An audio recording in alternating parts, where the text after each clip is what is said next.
Hello everyone, how are you all doing? Welcome back to Premier League Dad. My name is Kee. We are live for the Women's Euros 2025 European Championships kickoff. This is the very first game of the tournament.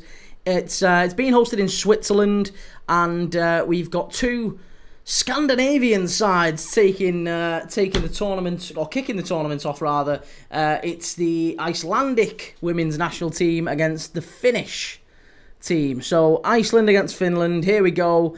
Really interested to see what these two. But honestly, I have no idea how good Iceland and Finland are in terms of women's football. So this is all new to me. This is all a complete. I freely admit I know very little about women's international football. I know that Spain are a very good side. I know Spain dominate, but other than that, I mean, Spain dominate the men's game. Don't need to be.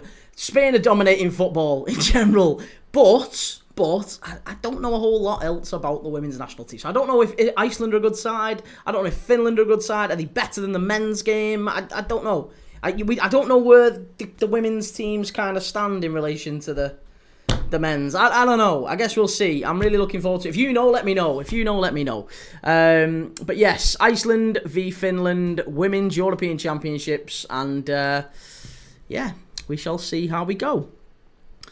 Right, so with that said, I do just want to say a big thank you, as always, of course, to our sponsors, Match Bingo.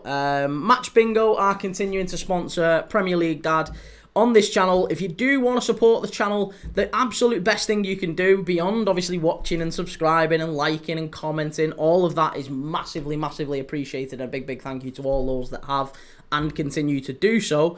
But the next best thing you can do is, especially if you are, if you like a bet on the football. If you don't like a bet on the football, stay away from it. It's not your thing. Absolutely no problem, no pressure. Absolutely not your thing. But if you do like a bet on the football, as I do, go and check out Match Bingo. There's over £250 in prizes to be won on every single game, and you can buy a bingo card for a couple of quid. Okay, so if you go and check out the Match Bingo app, you can download the app via my special link. If you go on my description, you can click the link, download the app to your phone, get it on your phone, and then once you've got it on, you can buy a bingo card for a game like this, for example. They're doing all the Women's Euros games. You can buy a bingo card for it, and it will create 15 random events on that bingo card, right? It'll say things like corner to Iceland women, free kick to Finland women, right? And it'll say these things.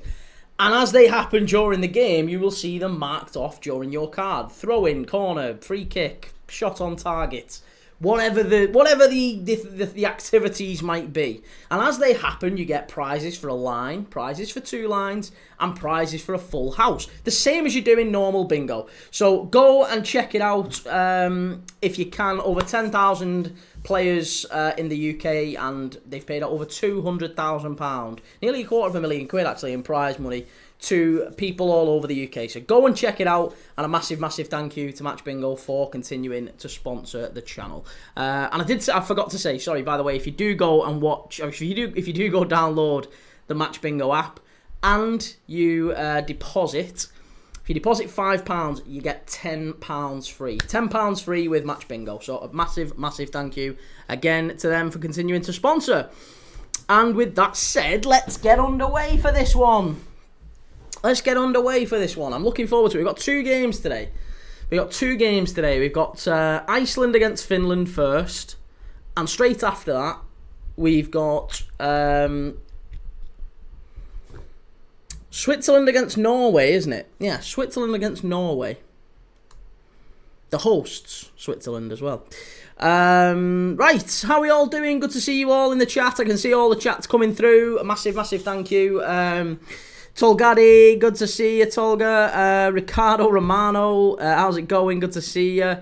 Kieran, good to see you too, mate. Hope you're well. Yes, I'm very well, thanks, Kieran. Hope you are too, mate. Daria, you say Iceland win. Okay. And what is this crown with the 3? The crown, Daria, is for our top fans on this channel. Yeah, top fans. It's a thing that gets shown up on every live, so you can, if you want to be art. I don't know how it's created. It's done by YouTube, but basically it's based on how much you're interacting with the live on YouTube. So if you want to be one of our top fans, that's the way to do it. Ricardo Romano, Prem Dad. Yes, what about it, Ricardo? How's it going, mate? Good to see you. Good to see you. And hello to everyone on TikTok as well. Let me just get the old TikTok open.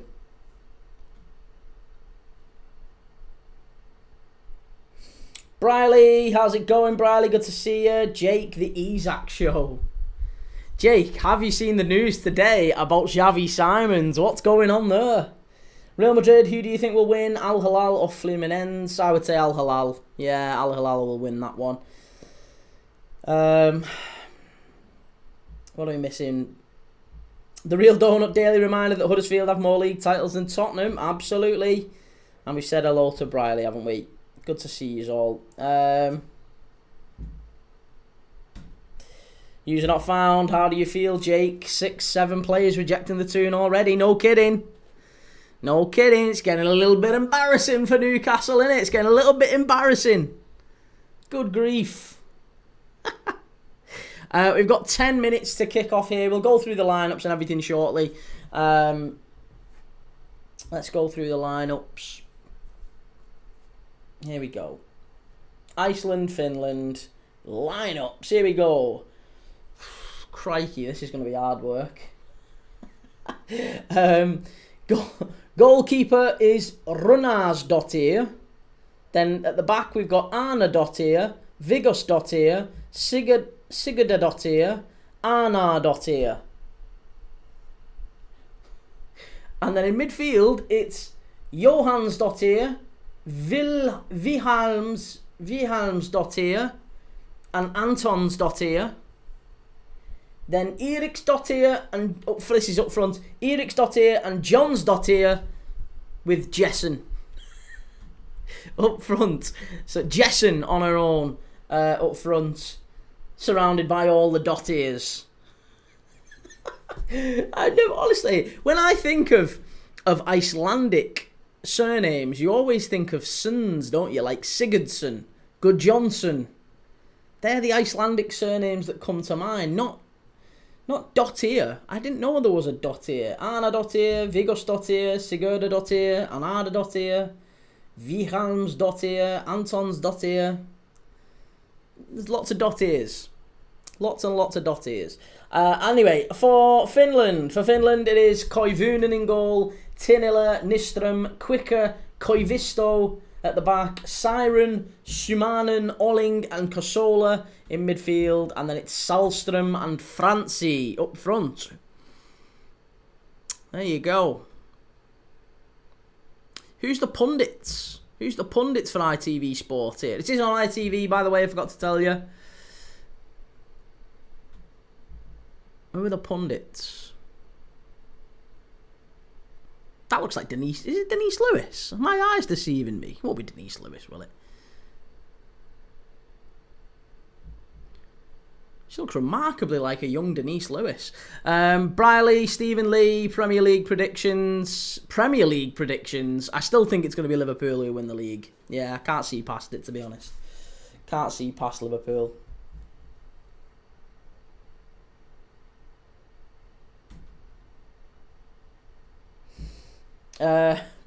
Reese, players rejecting Newcastle, or should I say Saudi? Oh, how surprising. They're rejecting Saudi, do you think? User not found, a little bit embarrassing, going to be double-digit rejections soon. Briley, you're just on GTA. Nice. Enjoy. I haven't played GTA in a long time. Lou, Jared, what happening there? Oh, Jared Branthwaite. What's the buyout clause on that, do we think, Lou? What's the buyout clause on Jared Branthwaite's contract? That's the important question here. What's the buyout clause? I am Crute. As much as I love England in tournaments, the Steve McLaren clip against Iceland was funny. Joe, at least we are getting Elanga and Trafford. That's true. Yeah. Briley, top four. Top four, I think, will be the same pretty much as last season. I think it's going to be Liverpool, City, Arsenal, Chelsea. I still think Chelsea nick it, yeah. Chelsea will take fourth spot, I reckon. Seth, how do you think Switzerland women will do in the Euros? Were they the hosts? I mean, I don't think they win it. I still think from the limited... I have to admit, I have a limited understanding of women's international football. But I would say Spain, overwhelming favourites. And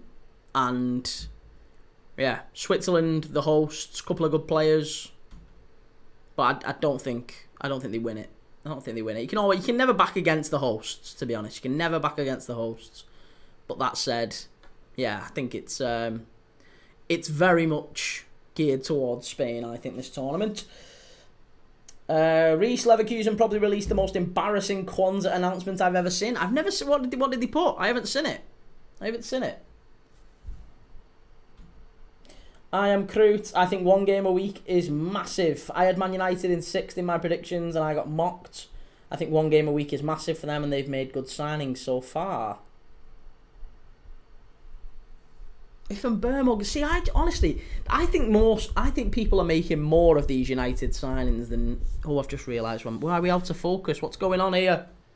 What's going on? Why am I out of focus? I don't like that. Wait a minute. Come on. Get me back in focus again. What's going on?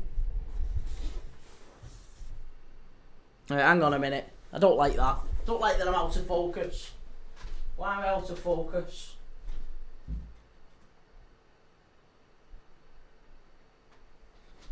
Right, fingers crossed this works now. Because I'm not being out of focus. I'm not having that. There you go. It's a little bit better. You can actually see me now. Daria, how's it going? Reese Premdal has a new thumbnail. LFC, how's it going? Good to see you, LFC fan. Daria, good to be here.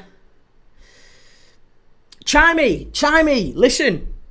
Chimey, did you get the number? Did you get the number? Because if you did, smash it in my go to X if you can, mate. Send me it. Send me the number. Chimey, Mr. Ethan, I'm trying to help you all. I advise you follow him. Yeah, I was gonna say, Chimey, just send me the number, because before I start like pushing, I just wanna double check and verify some stuff. Do you know what I mean? I don't want to be just throwing it casually out there. So do us a favour, go to Premier League Dad X. If you haven't already, by the way, get over to Premier League Dad on X and follow me. Get over and follow me. I'm tweeting into the void over there. So get over and follow me. Oh, you're still waiting for it. Oh, okay, no problems. Well, when you do, hook a brother up. Mercy 2-1. Ethan, yesterday I bought 24 cans of cream soda in your special link. Thank fuck you didn't take my spicy link. Yeah, no, definitely not.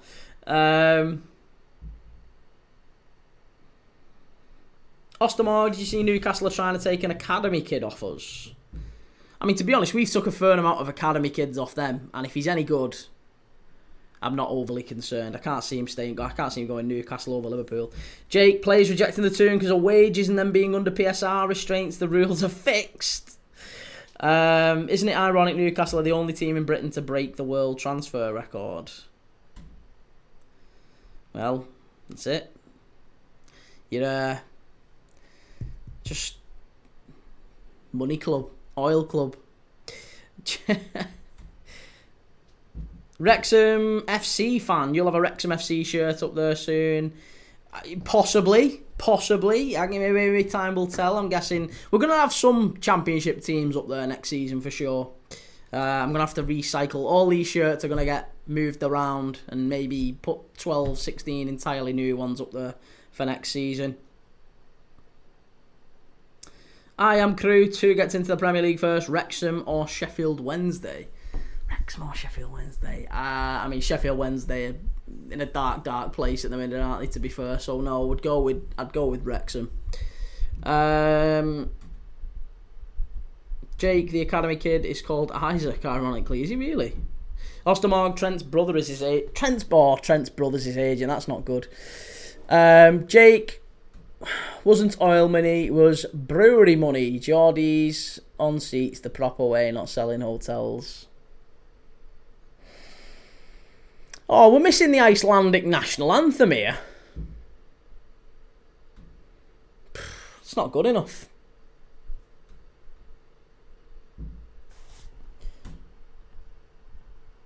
No, I have got to say with Man United, I just don't think that they are... I think they're focusing far too much on the attacking signings, and there's a long way to go before they just don't look anywhere near competent enough defensively. Oh, Kieran, thank you for that, mate. What an absolute star.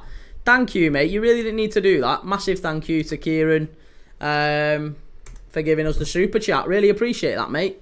What a guy. Our Ipswich Town correspondent. Our official Ipswich Town correspondent on Premier League, Dad. Lots of love, Kieran, mate. Thanks for that. Really appreciate it. Top man. 3-star Reds. That bet I thought I won on last night was a losing bet. After in haste to put it on, I put Juventus to win 1. And then you're looking at it and thinking, why have I not won this? Oh, God. Totally gutted, but hey, as the saying goes, that's betting. Yeah, mate, that's it. You just easy come, easy go. Win some, you lose some. It is what it is, and it'll all work itself out in the end with a bit of luck. Joe, it's still a start though. No, it is a start. It is a start, but I do think that United having Cunha and Burmo, Fernandes, Ahmad. How are they going to fit all 4 of them in? How are they going to fit all 4 of them in? There's no way at all they fit Ahmad, Bruno, and the problem is, I just think the defence as well. The defence is such a massive issue for them. The goalkeeper, obviously the 3 defenders, I don't think they've got a competent centre back there at all. The goalkeeper's a problem. I think the 2 defensive midfielders are a real issue as well. So, I think it probably ends up becoming a 4-2-3-1 for Man United, with Cunha maybe playing centre forward, or Cunha playing wide left, and Burmo maybe wide right, and Fernandes just behind a centre forward, an unnamed centre forward. Or maybe it's the other way. Maybe it's Cunha centre forward and Burmo goes wide left and Ahmad goes wide right. I don't think we can know. I don't think we can know just yet. Maybe it doesn't. Maybe they stick with 3 at the back. It just feels like it's an absolute mess to me. Feels like they're just getting players in for the sake of getting players in. So yeah, crazy. Crazy. 3-star Reds, thanks Chimey, by the way. It will even out when Forest win the Premier League this season. There you go. Right, we're about to kick off here for the Women's Euros in the Stockholm... It's not the Stockholm Arena. Is that the Stockhorn Arena? I think it's the Stockhorn Arena. It's definitely not the Stockholm Arena. The Stockhorn Arena, which I am guessing is where? Whereabouts is the Stockhorn Arena?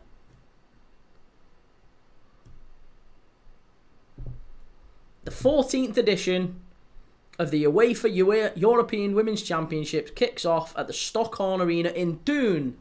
Is it Thun or Thun? Thun. Small Swiss stadium. But I tell you something, it's definitely better attended than the Club World Cup. Definitely better attended than the Club World Cup, for sure.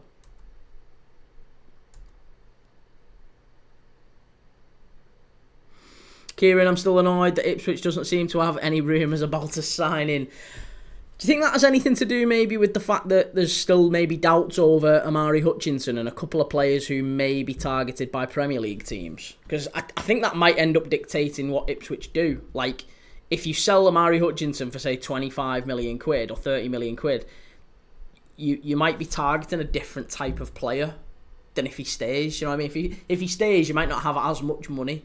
So therefore, you might be, I don't know. It's gonna be difficult, I think, for Ipswich. But I still think you come back up.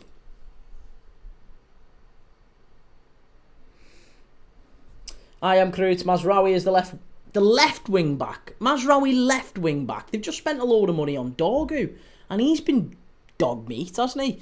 Chimey, Iceland women are quite strong, but I'm not taking a risk on this game. Women keepers are worse than Onana. Oh, Chimey. I don't know. They're quite. I have no idea whether the Icelandic women or the Finnish women are who the dominant side would be in the women's game.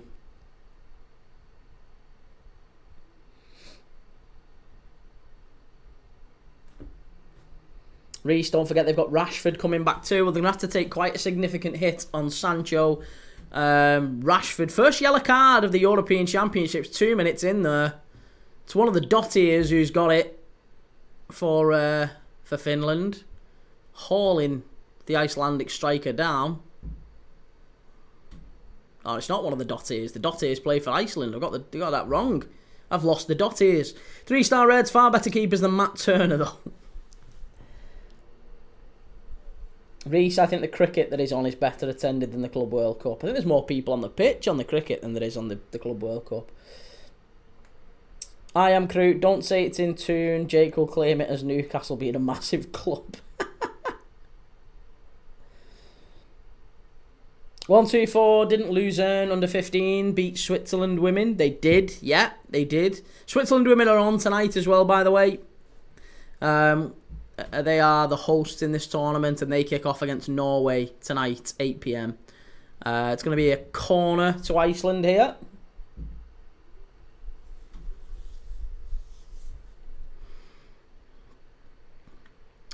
What else are we making of today's, today's news? It feels like there's loads of other stuff that's gone on. Luis Diaz and Liverpool, there's Bayern Munich, coming out of the woodwork and making a bid for Luis Diaz, which apparently Liverpool have rejected offhand, just completely rejected. Now, I guess the burning question there is it Liverpool have rejected and said he's absolutely not for sale at that price, or have they said he's absolutely not for sale at any price? Because it seems to me like maybe they've said the former. That maybe he is for sale, he's just not for sale for that number. You know, you need to just raise the bar a little bit, and maybe we will. I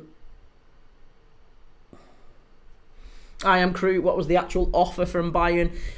It's not been released. It's not been released what the actual offer has been for Luis Diaz. Just that Bayern made an inquiry. Now, I would assume, whenever an inquiry is made, I mean, look, let's forget FIFA for a minute here, right? Let's forget FIFA. Whenever a club makes an inquiry about a player, I'm sure it's not, listen, would you be open to selling this player? Because, as we all know in football, every player has got a price. Every player has got a price. So, whenever there is an inquiry, I'm sure Liverpool went back to Bayern and said, well, I mean, how much are you thinking?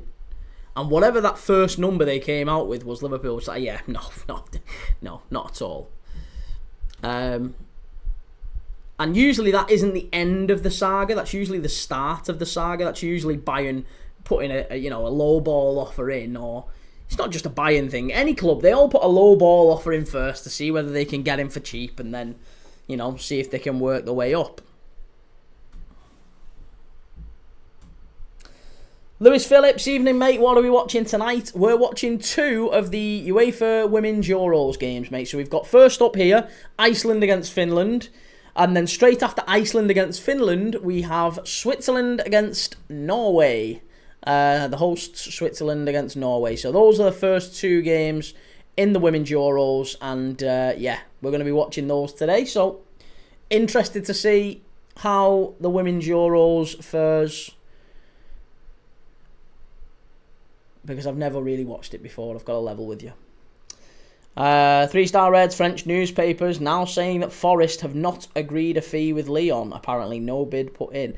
Well, again, there's rumours that Lyon are looking for 50 million quid for Fofana. And that's not happening, is it? Finland, good ball in. It's gone behind for a corner. King Matty, apparently you're going after Hugo, not Isak. I think there's a chance Liverpool get Hugo Ekitike, of course, but I just feel like if there's a sniff that Isak could get done, if Isak has intimated to Liverpool that he is prepared to fight his way out of that club, then I'm sure, I am absolutely sure that Liverpool go big for him. Yeah.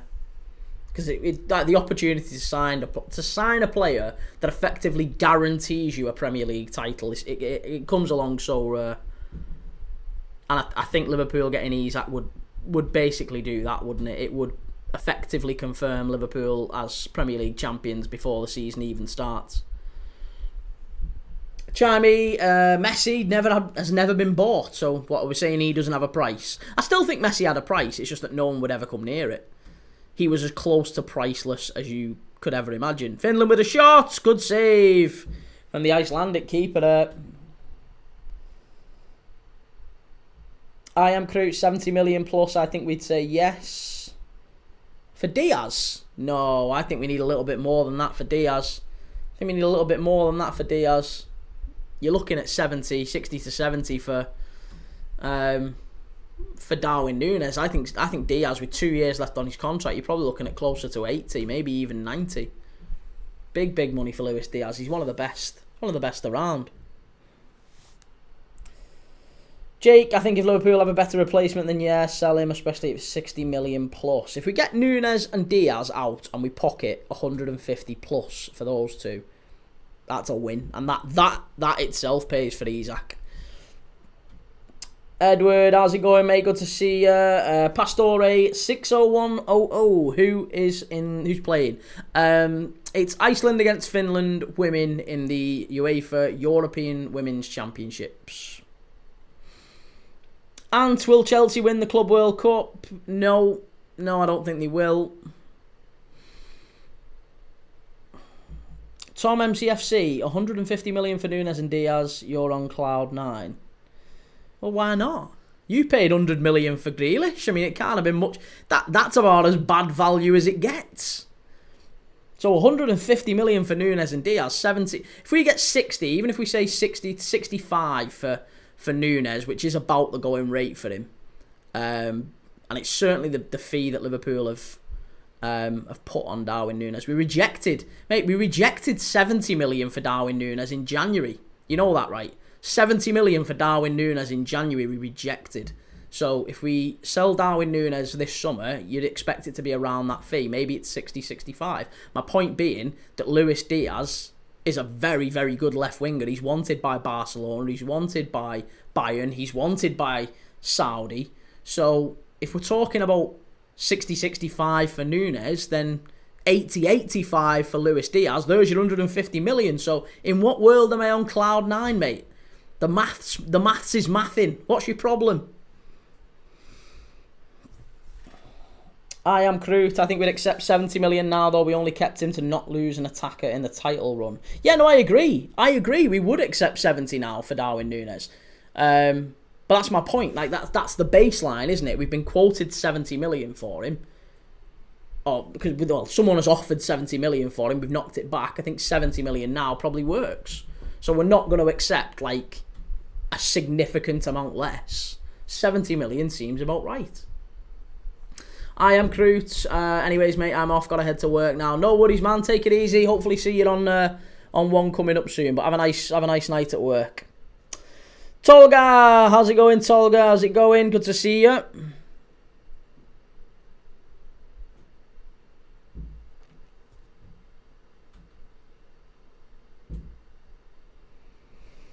Jake, you're not getting Isak though. He's not gonna fight his way out of Newcastle. Ekitike is your man. Like I said, time will tell. Time will tell. Jamie. Oh, sorry. Yeah.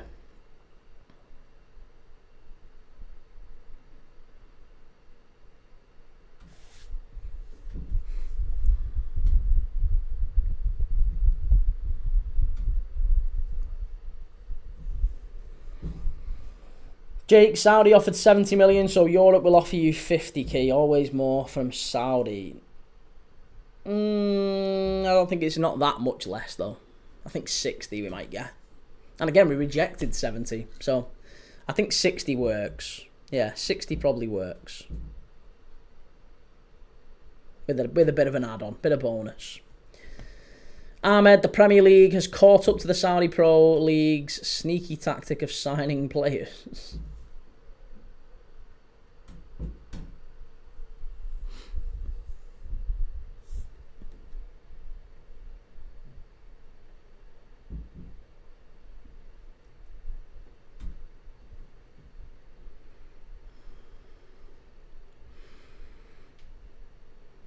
Okay, well, the Finns are pushing forward down the right-hand side here now. Feels like Iceland started the game stronger, but Finland have had the best chances.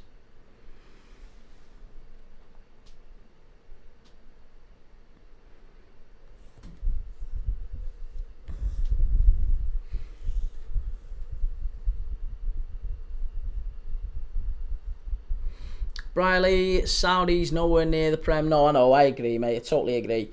Tom, what's your thoughts on City and Liverpool signings? I mean, City, I think they've done well. I like Marmoush. I'm not sure about Nico Gonzalez. Reinders, I think will be an asset alongside Rodri. Still not entirely sure what to make of, obviously, you know, your Kusanovs and your Reece at the back. I mean, that's going to be a big question mark for City next season at some point, whether or not your defensive frailties come out. Obviously, you've targeted Livramento at right back. Looks like you're probably going to have to stick with Nunes or Rico Lewis there. So up to now, I think City are short at right back. I think you need a keeper. I think City need a keeper. Ederson was really, really poor the other night, wasn't he? He was really poor.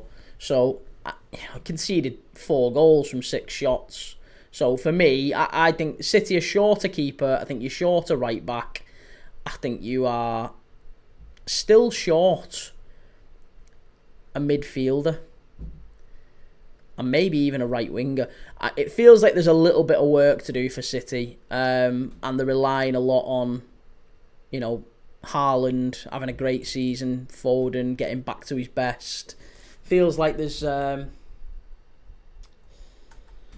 quite a bit of work to do for City. I think Liverpool maybe less so, given that Liverpool had the league pretty much wrapped up by Christmas last year.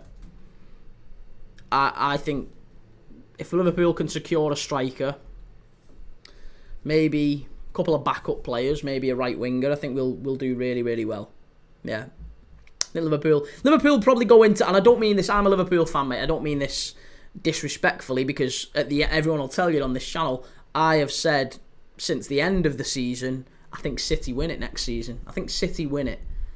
And then I saw the signings that Liverpool made. I saw the signings that City have made.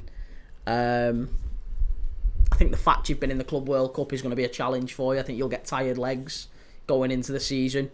So, yeah, I think City need a little bit more. I do think you overtake Arsenal, but I'm not sure you quite have enough to win it. So, I've been very impressed by Liverpool's signings. I wasn't expecting us to do this much. So, yeah, I'm looking forward to the new season, but I'm expecting Liverpool will win it.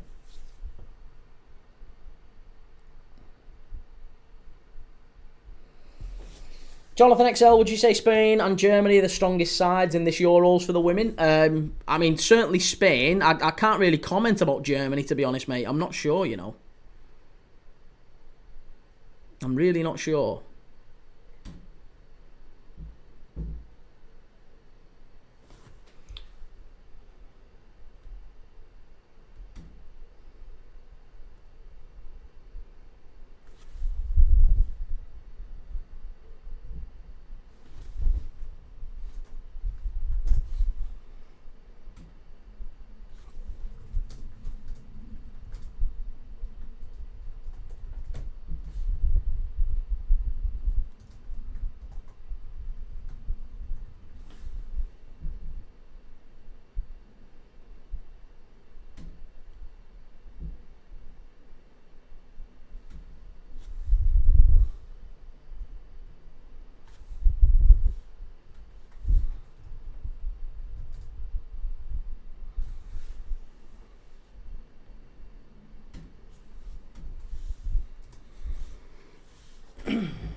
City always linked to Diogo Costa.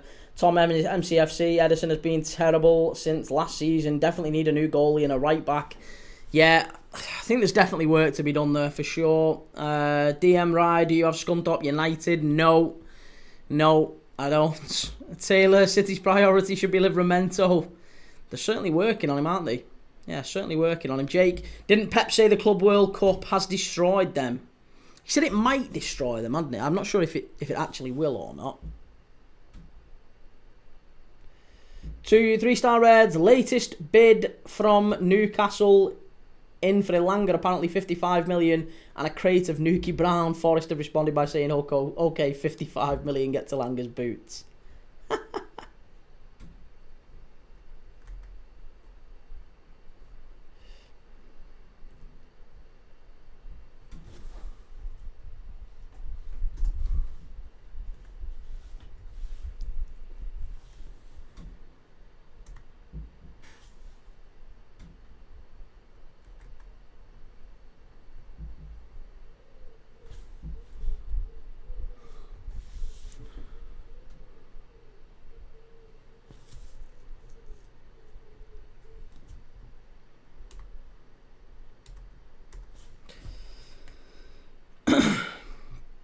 Jonathan XL, I saw that Bonmati's back in training for Spain, but they've got so much talent. Yeah, I mean, Iceland players down here at the minute, so we've got a slight break in play. Clips HQ, are you doing Linfield and Shelbourne next week? Yes, mate, I am. I'm doing both of those games. Linfield and Shelbourne, first and second leg.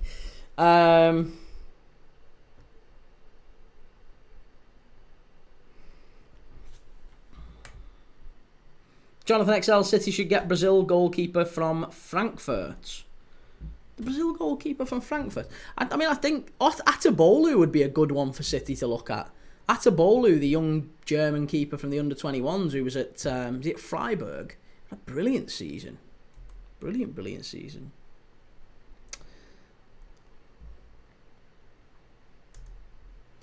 There's no clear answer. Chimey. I've just done it. Yeah, there's no clear answer. It's not anything that you'd want to actually place.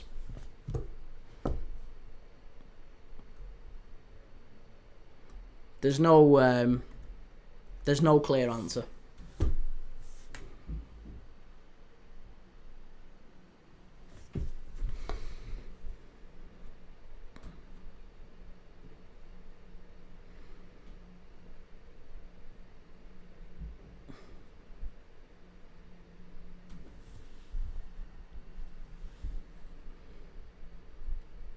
Right, so what else do we need to be talking about today? Let's go and have a look at the old transfer news, latest transfer news that we haven't yet covered off. Chelsea obviously signing João Pedro. What do we think of that? Chelsea getting João Pedro wrapped up. That's not bad going, is it? Do we think that makes a big difference to Chelsea next season? I'm not sure it does. Werder Bremen are in talks with Leeds for centre-back Max Wober. Leeds have already signed Sebastian Bono and Jaka Bijol for Udinese this summer, so they've already signed 2 centre-backs, Leeds.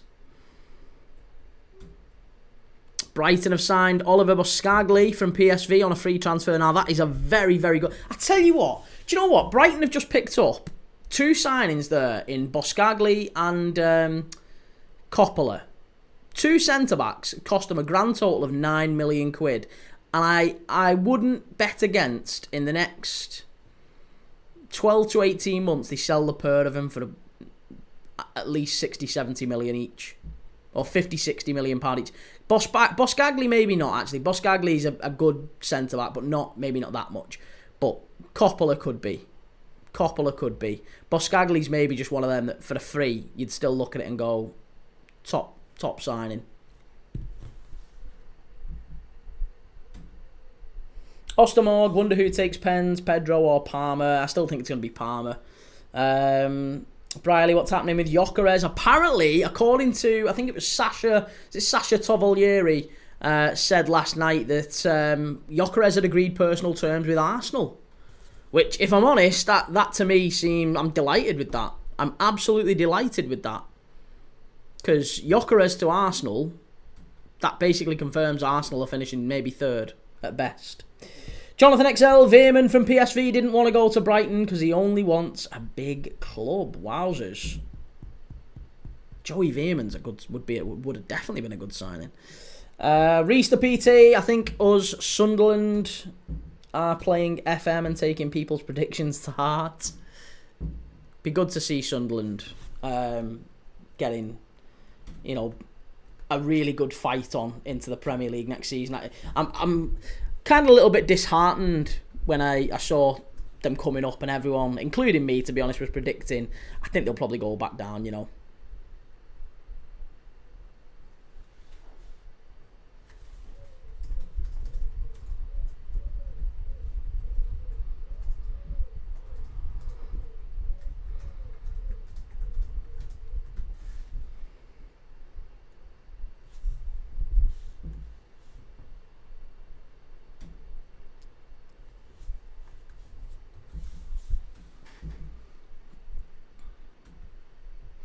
Premier League, be aware, says Briley. Jonathan XL, Isak would be the better all-rounder than Gyökeres for Arsenal because he's better. Yeah, no, I agree. Arsenal aren't going to sign Gyökeres. Arsenal aren't going to sign Isak. Too much money.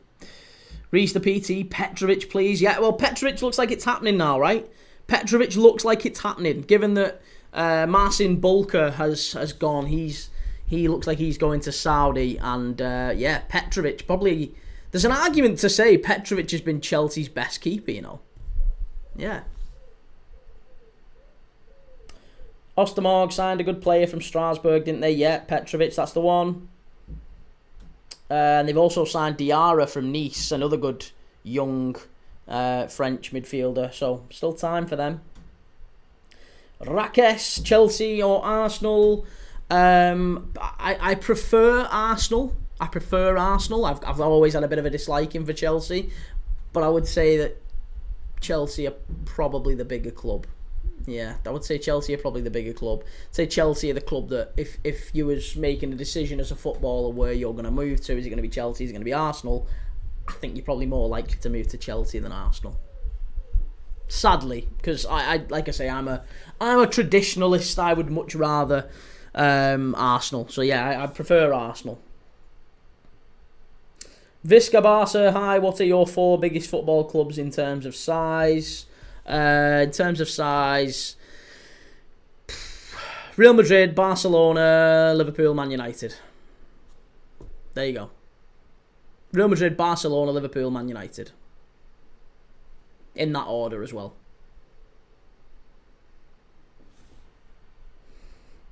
Briley, Stephen Lee, who's getting Sesko then? Do you know what? I think Sesko to Newcastle might be an option if Isak goes, which I think happens. If Isak goes, then Newcastle, I'm sure, will look at Ekitike or Sesko. There's a chance that that's what happens.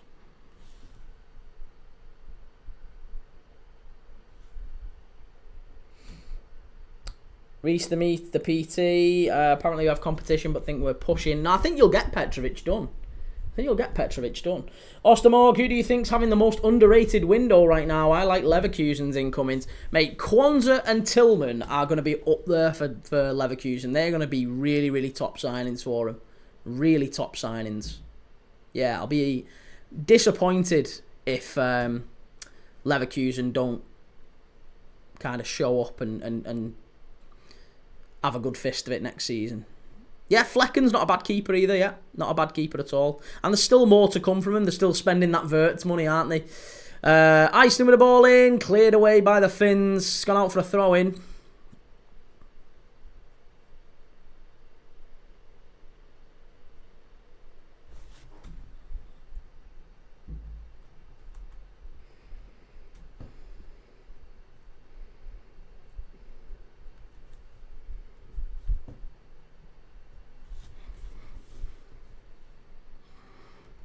Oh, Chimey, stay away. Trust me. Stay away. Oh, chance. Should be 1-0. Oh, it's cleared away. Out to the edge of the area. Oh, cleared away by Finland. I tell you what, I should have been 1-0 that. Should have been 1-0. Briley, I wonder who's going to replace Gyökeres then at Sporting. I mean, they've already got him, you know. Conrad Harder. Conrad Harder is the one. Conrad Harder is definitely the one. Yeah. They've already got him. Lewis, who do you think will come down from the Prem this year? I honestly think Everton. And I'm not just saying this like, oh, you're a Liverpool fan. Of course you're going to say Everton.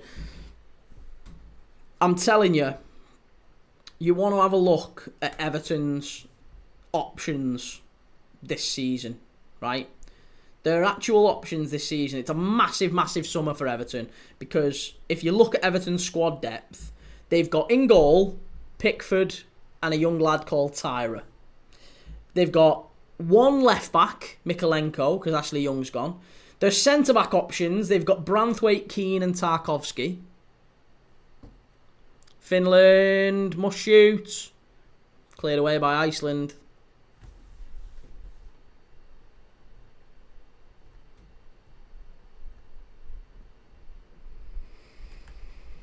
They've got O'Brien, Patterson, and Coleman at right back. Gay, Irabunum, Garner, Armstrong, and Alcaraz as their midfield. They've got two wingers, one for the left, one for the right, and Dye and McNeil, and two centre forwards, Beto and Chimiti, both of whom have been determined to be, you know, not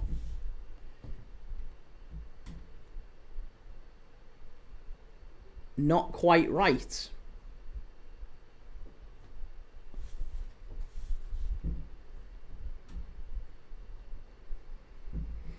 Callum Coyle, did you miss me, timer man? Good to see you, Callum. How's it going, mate? Good to see you. Yeah, apologies about the timer. There you go. Right, we're back level up on the timer.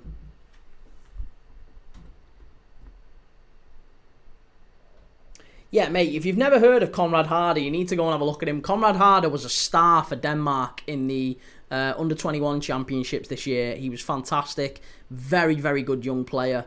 I've watched him a lot for Sporting. I thought he's a really, really talented player. He's next up, I think. He's definitely next up. But yeah, Lewis, I think Everton are one to watch. I think West Ham are one to watch, especially if they sell Kudus. And I also think it's going to be one of... I've not been impressed. I've not been overly impressed by Burnley. Their signings just yet. They've just signed Loom Chowner from Lazio. I'm not sure about him. But I think Burnley will go. Sunderland have got a chance too. But Everton, West Ham, Sunderland, Leeds, Burnley... The promoted three and Everton, Wolves, West Ham. It's three of those six. I honestly couldn't pick it just yet. I guess we have to wait and see. Lewis Phillips, new stadium, first season stinker, I reckon, for Everton. It's always the way, isn't it, mate? Yeah, it's always the way. But when you have a look at the quality of Everton's squad, it's really, really poor. It's really poor, you know.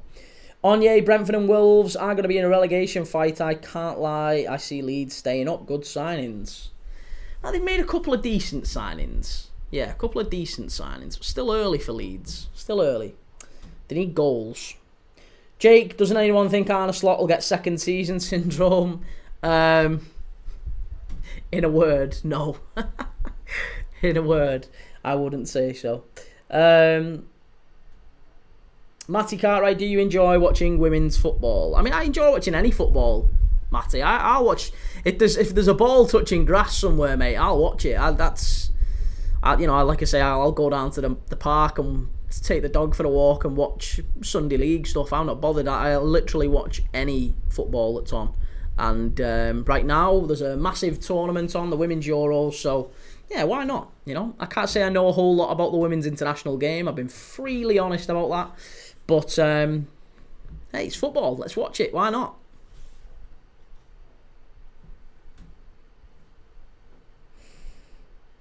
Matty Cartwright, Branthwaite extending contract, good for them. Well, I mean, it's good for them, but I don't think it's transformative for them. I think, if anything, Everton might have been better to sell Branthwaite. and somehow try to, I don't know, maybe use the money to get... Oh, unlucky Finland. Yeah, use the money to try and build a bit better. Daz Reynolds, who do you think will win this tournament? I think Spain. Yeah, I can't see past Spain. Chimey, I cashed out under 2.5. Kieran, do you think Tyler Morton to Ipswich will be a good move? I'd have him, but as a Liverpool fan, would you allow it?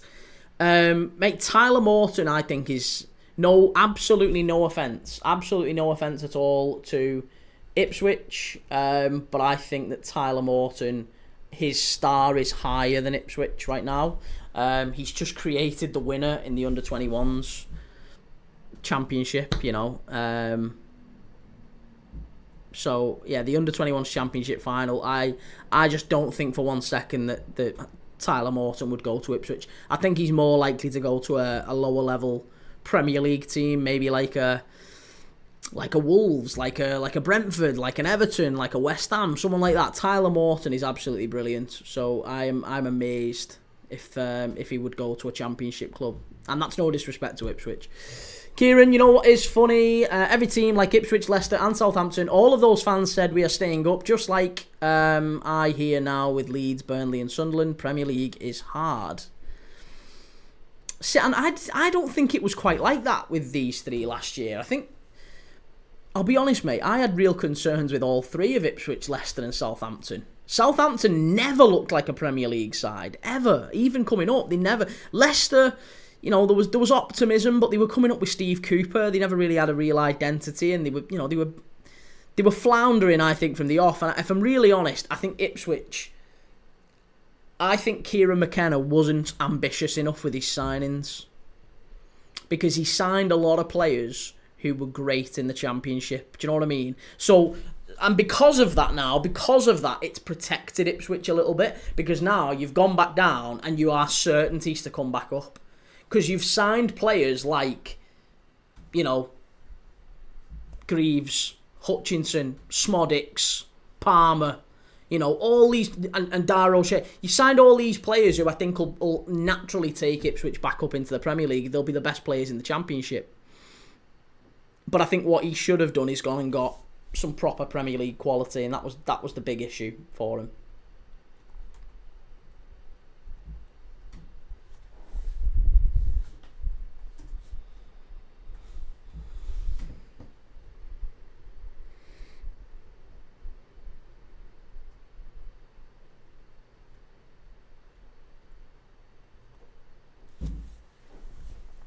Daz Reynolds, I think England retains it. Okay.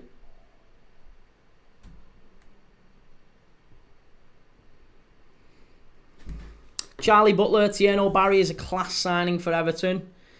I mean, did you watch him in the Euros? If you watched him in the Euros, he was pretty grim, you know? He was pretty grim. Onye, do you think Harwood Bellis is a Premier League level defender who's good enough for a Wolves or a Leeds? I think he's a Premier League defender, but I don't think he's like top quality. Honestly, if Sunderland go and sign Charlie Cresswell, there's rumours Sunderland are about to sign Charlie Cresswell. If they get Charlie Cresswell, that is absolutely fantastic, you know. That'll be amazing for Sunderland. I think they could stay up then, you know. Jamal, have a bit of class, mate. Ipswich are a massive club.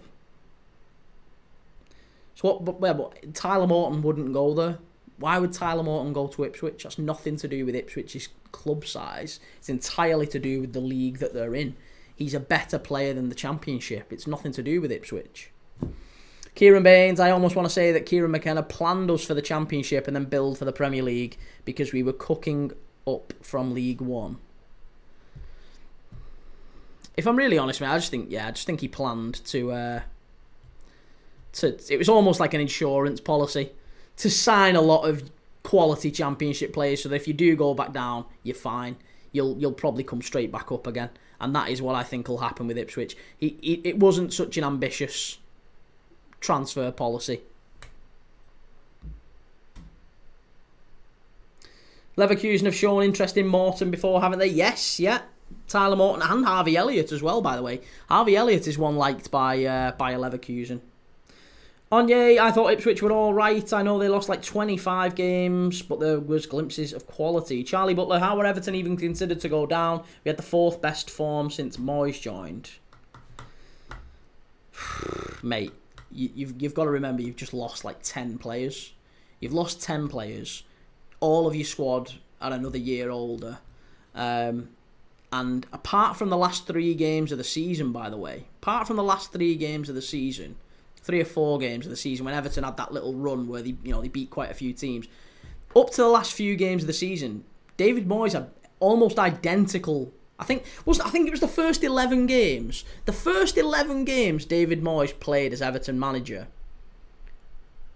he had the exact same number of points as Sean Dyche did in his last 11 games as Everton manager. So it wasn't a massive difference. And then it was just a little flurry at the end of the season that changed all that. I think Everton overperformed towards the end of the season. I think they're in real trouble. They're in real trouble yet again. They've been circling the drain for years. They'll be circling the drain again. 3-star Reds, whoever are the unlucky 3 to face the drop in May, as long as they get more than 11 points, I'll be happy. As long as they get more than 11 points. Oh, you mean you don't want them to take Derby's record? Nottingham Forest rivalry there. Ball into the box, claimed by the Iceland keeper. Daz Reynolds, who do you see us signing next, a defender or a striker? I think Gay, mate. Yeah, Gay's the next signing for Liverpool. Sure. Briley Stephen Lee, what's he called from Denmark? Conrad Harder. Jamal, thoughts on Carrick operating as a technical register better than Steven Gerrard? You asked that last night, mate. You're boring. Oster, Morg, Conrad Harder, Lewis Phillips. Who do you think will make the Championship playoffs? Who do I think will make the Championship playoffs? I think Ipswich go up automatically. I think Southampton probably the second automatic place. Maybe Sheffield United, and then not too far. Yeah, not too far. Charlie Butler, what he equalled Dyche's tally for points after 8 games. No, mate, listen. I'll find it. Right? But there was a point. I think it was 11 games in. It was 11 games in, and Moyes had the exact same record as Sean Dyche's last 11 games for Everton. It was literally there. There was exactly the same points over the last 11 games, and then he had the flurry towards the end of the season. So yeah, no, I think that's sprinkling glitter on it and remembering it slightly different. But as I say, look, time will tell. Time will tell. But I think you're wrong. I think at the end of the season, Everton will be, again, down there. Maybe they won't go down, but they'll be down there yet again. It's going to be a difficult season for them. They've not got any money. They're pretty much skint. They've put all their stock in keeping Jared Branthwaite. And, yeah, I don't think it's going to be a good season for them.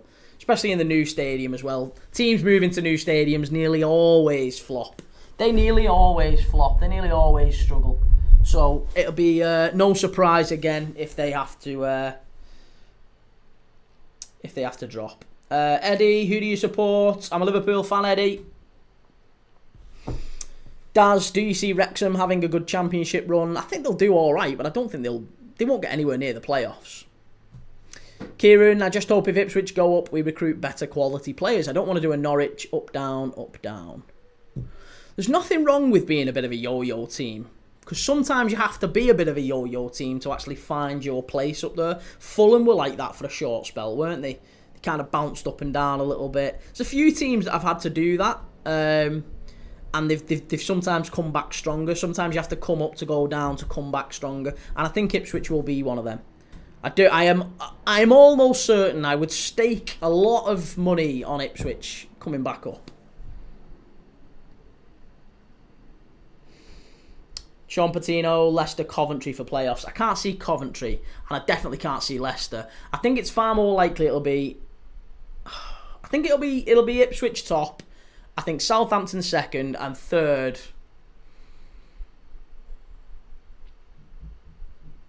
I don't know why. Probably, I mean, Sheffield United under Ruben Sellers are going to be difficult to beat, but I've got a feeling about Blackburn, and I don't know why. because they kind of tailed off towards the end of the season. But Blackburn and Norwich as well, Norwich are not a bad one. Matt Lowe, what do you think of the Charlton Athletic and how they will do in the Championship with Nathan Jones? What do I think of Charlton? Nathan Jones, I loathe. Honestly, I think he's far too performative. He's annoying, Nathan Jones. Well annoying. I don't know if they go back down, but I think they'll struggle. Kurdistan and beyond. Have you ever sang and heard someone yell, "For the love of everything, that's all, can you stop?" No, I haven't.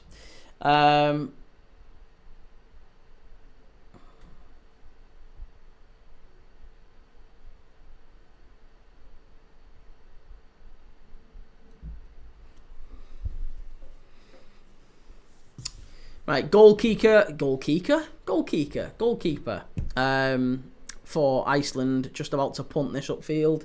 Charlie, Sunderland doing well in the transfer window. They're doing all right, aren't they? Yeah, they're doing okay. It seems like they're making some good moves. Charlie Cresswell, I think, will be an incredible signing if they do manage to pull that one off. Cresswell, Diarra, they're adding legs in there. Petrovic too, I think, is a good signing for them with a goalkeeper. If they can get Petrovic, Cresswell, Diarra, and then maybe a centre forward as well. Oh my God, that is the spine that could keep them up, isn't it? That is a real spine there. So I think there's an opportunity. Matt Lowe, Nathan Jones did the work at Luton and left too soon. He's an annoying character. He's so annoying. Yeah, he's so annoying. And it's because it's not sincere. That's the problem. I don't like the whole performing for the camera. I know that's a little bit rich given I'm on camera right now, but I absolutely would never do anything that I don't consider to be authentic. Authenticity is literally key on this channel. I would never, ever, ever say something just to try and get views or reactions. And you look at what happened with Nathan Lowe in the playoff final. Look what Charlton, as soon as the cameras were on Nathan Lowe, literally for the last 2 minutes of the game. Literally the last 2 minutes of the game was still playing and the cameras were just focused on him because he was doing this and collapsing to the floor and mate, just have a minute. Have a day off. You're a manager. Manage. Finland coming forward. Chance down the left-hand side. It's gone behind. It's going to be a corner. Charlie, it'd be nice to see a team like that do well. If it was Sheffield United again, I don't know how we would survive. I don't want to see Sheffield United up. I want to see a different Premier League team. I wouldn't mind seeing maybe, even someone like Millwall coming up. 3-star Reds, I reckon Brentford might be down there fighting relegation this season. More than likely not there at the business end. But Keith Andrews will have his work cut out. I think they're giving Keith Andrews a hell of a lot of work to do if they're giving him, not very much time really to sort out his squad, and they're selling him Burmo. They might well end up selling Wisser. They've sold Norgard. It's going to be interesting to see exactly what they can do. They've still got a very good young squad. They've got the likes of Carvalho, Damsgaard in midfield, who can be quality young players. Sharda, I really like. Obviously, Wisser, if they can hold on to him. They might even yet hold on to Mbermo. We don't know yet. If Man United can't get the price right, maybe they keep Mbermo. You never know. Wouldn't be a surprise, would it? Matt Lowe, Thomas Frank left for the money at Spurs. Don't you agree? No, I don't agree at all, mate. The Spurs are a Champions League club.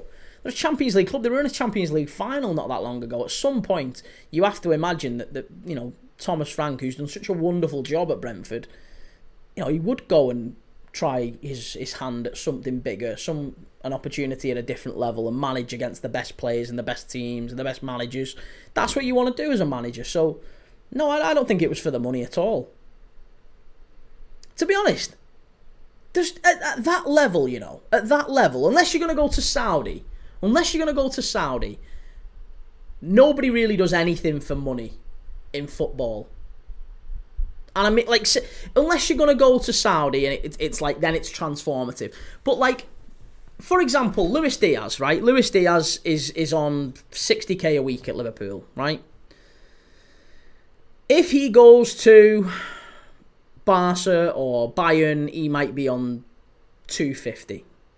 So, you know, he's maybe 4 or 5 times these wages, which is good money. If he goes to Saudi, it's maybe £500,000 a week or something to that effect. So, and it'd be tax-free.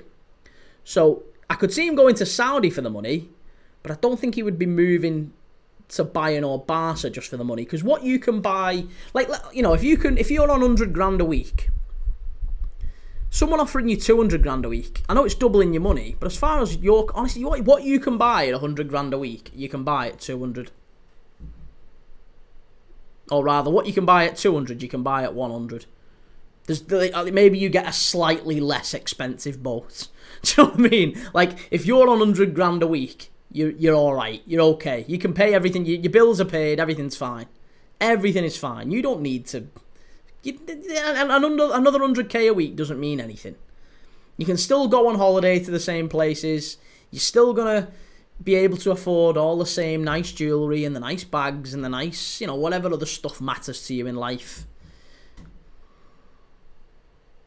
And to be honest, it doesn't actually even matter all that much. You know, money. Some people do a lot of things for money, but not me. It's not my thing. Chimey Kotka scored. I don't even know what Kotka is. What's Kotka?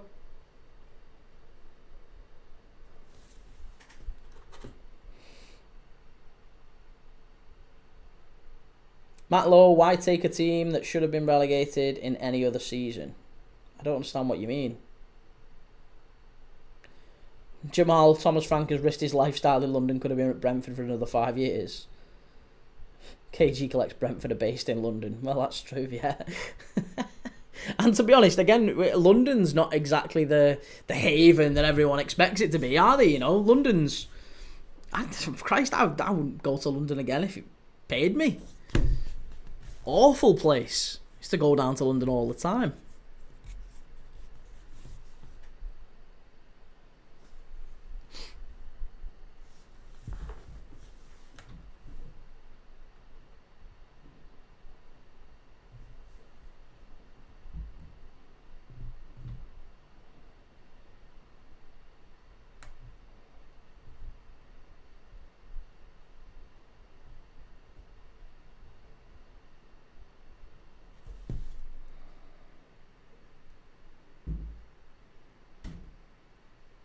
Matt Lowe, points total in other seasons was enough to go down. Spurs in the Championship. Spurs aren't going down.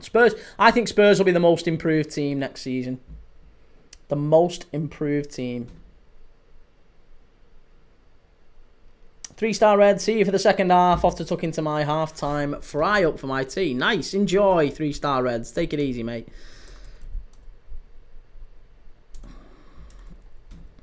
Oh, nice one for telling me, Chimey. Thought we was on about this one.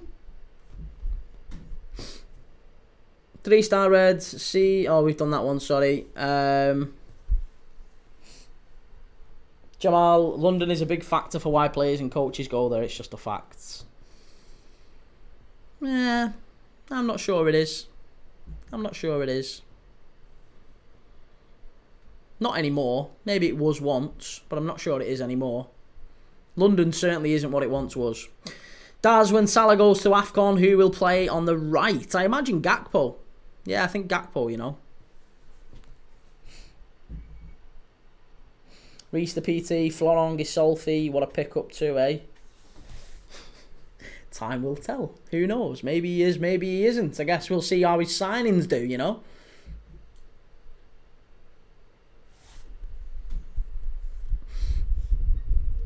Frimpong and Diaz can play right wing as well. Yeah, I mean, well, Diaz, it remains to be seen whether or not he's at the club next season.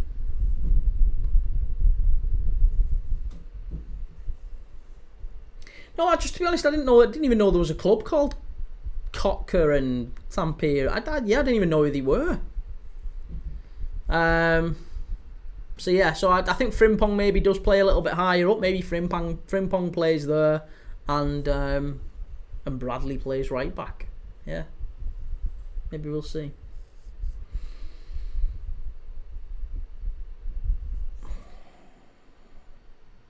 Mark Harris thoughts on where Villa will finish. I guess you've still not really started. You've really not started the transfer window all that strong, have you? Obviously, you've been focusing on trying to get yourself out of trouble with UEFA and the Premier League and all that. Ostermorga, Villa in Europe. Yes, Villa are in Europe. They're in the Europa League. So I think they'll have a good opportunity of winning that. I think there's probably an argument that Villa's best chance of qualifying for the Champions League is in the Europa League, isn't it? I think the challenge they've got is they've not got a lot of money. They've not got a lot of money, and yeah, I think Villa probably finish sixth again. Just outside the top 5. They've not strengthened all that well. I know they've just brought in Zepiqueno, Redmond, but I would say it's probably going to be a 6th finish for Villa. Where do you think Wolves will finish, mate? Says Jay. Wolves. I think Wolves will be okay. Do you know what? I've just seen you've signed Jorgen Strand-Larsen back, which is brilliant, isn't it? Yeah, Jorgen Strand-Larsen coming back into Wolves. What a signing that is. I thought he was terrific last season. I actually thought Man United would go in for him because I was surprised that I was under the understanding that he'd gone back to Celta Vigo. So it is a quality signing that I think that they've managed to get hold of him and keep him permanently because, yeah, he's top quality. So looking forward to seeing how Wolves do now. Obviously, you've still got to replace Ike Nori. You've still kind of got to replace Cunha, but you've made a couple of decent signings. I really like Agbadou, who you picked up in January. I think Agbadou's a quality player, and I like the manager. I like Vitor Pereira. So for me, yeah, I think Wolves will be okay. I think Wolves maybe 13th, 14th, maybe. You're not going down, never in danger of going down, but maybe not quite like top half, I guess. Oh, Kyle Walker-Peters. Yeah, that's not a bad signing. I mean, again, free, not bad. Not too bad for free. So, yeah, it's okay, that, innit? That's all right.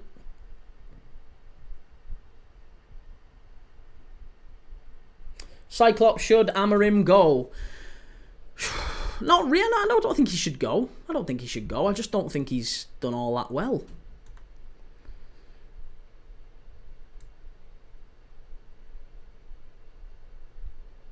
Yours, Samuel, what's up, mate? Were you shocked when you woke up and saw Al Hilal beat City, or did you watch the game live? No, I woke up and saw it, mate. I hadn't watched the game live, but yes, I was shocked. I was very, very shocked. Yeah, and not a great performance from Ederson, to be honest. Kieran, have you heard anything about Crystal Palace still in the Europa League, mate? So Crystal Palace in the Europa League is heavily predicated on whether or not Lyon have got an appeal. Lyon are appealing to the French Football League as to whether or not they are reinstated into Liga. So they've been relegated. Lyon have been relegated to Ligue 2. If that is stayed, if that is upheld, then Palace are in the Europa League. If Lyon have their appeal overturned and they are brought back into Liga, which, if I'm really honest, I think that's probably what's going to happen. If that is the case, Crystal Palace will not be in the Europa League. There is a chance they could be in the Conference League. However, the exact same conflict of interest exists because their owner, Josh Harris, owns shares in Brøndby, and Brøndby are in the Conference League. So, yeah, I don't know. Chimey, 2 correct scores, twice in a row. The other bets are under 2.5s. I haven't lost since meeting him. That's not true, though, mate. That isn't true. He's called some wrong. I mean, there's some impressive statistics behind it, I'll give him that. But he did say 2-0 last night to Real Madrid. He did say 2-0. The fact that he said 1-0, then 2-0, he did say 2-0. We all heard him. We all heard it was 2-0. He was very clear, 2-0. And it was 1. So, like, as far as it being theatre, I am kind of relieved, because I don't think it is. As far as him being someone useful for us to know in terms of he's got a strategy and it works, then great, that's brilliant. I'm made up, and best of luck to him. I'll certainly be paying attention if I'm able to. However, I am kind of relieved that I don't think it is absolutely predetermined. because he was adamant it was 2-0 last night and it was only 1. Your Samuel Pep getting sacked next season for sure. I don't think it is. I don't think he's getting sacked. I think if there's an option that City might go down, though, there is a chance that happens. Ostermorg, Stuttgart, Freiburg and Bologna and Roma all in the Europa League. I think Stuttgart could win it. Depends if they get rid of Voltamada, of course. Alfie, from a Newcastle fan, I'd say on Amorim, it's hard to do well when the club haven't gave him players.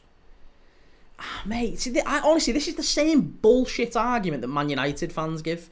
This is the same nonsense that Man United fans come out with. What are you talking about? He's not got players. Why do managers need players before they're able to manage? What a ridiculous statement that is. What an absolutely ridiculous statement that is. I don't want to go hard on it too much, but honestly, that is a nonsense. Like, you are literally brought in as a manager of a club to get the best out of a group of players. The idea that you have to have 11 players of your own before you can actually be expected to produce results is, forgive my French, fucking ridiculous. It's absolutely ridiculous. I guarantee you when Amorim was interviewed for that position, he was asked, listen, we've got a bunch of very, very expensive players here, you know, a bunch of very expensive players assembled very expensively by a collection of managers over the last few years, and we know that we can't get rid of them all very easily. So we're looking to bring a manager in because we think the guy that we've got, this Erik ten Hag, we think he can't quite produce the results. If we bring you in, Ruben, do you think you can get the best? Do you think you can get a better tune out of this group of players? Do you think you can get better? Because this guy currently, he finished 8th with them last season and won the FA Cup. He's currently in 12th. That's where they were when he took over, Ruben Amorim. United were in 12th. Now, Ruben Amorim, I think he performed worse in the league than Ten Hag, and I think he did about as well in Europe as Ten Hag would have done. So, and I think there's an argument to say that the appointment of Amorim was nothing but a disaster. There were no positives for Ruben Amorim. No positives at all for Ruben Amorim signing for Manchester United. None. He must have been asked that question when he was interviewed. He must have been. He must have been asked, do you think you can get better out of this group? And he must have answered yes, because if he'd have said no, he wouldn't have got the job. He wouldn't have got the job. He must have said, absolutely, I can get better than them. Absolutely, I can do better with that group. There's some really talented players there I think I can get better than. And he's come in and he hasn't been able to get better out of them. Fact. So the reality is, no, I think Amorim has done poorly, and I think he should have been sacked at the end of last season. The fact that Man United fans were so willing to accept a guy who had them on the brink of finishing 16th, whatever it was in the league, and winning not a bean, that is the lowest, the worst Manchester United they've ever been. They've ever been. The absolute worst they've ever been is under Ruben Amorim. He is the worst performing manager ever. That's like that takes a lot. That takes an awful lot.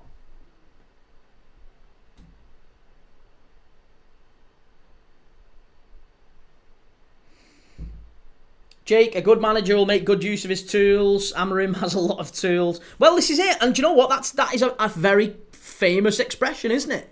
A shoddy workman always blames his tools, right? And a shit manager always blames his players. It's nonsense.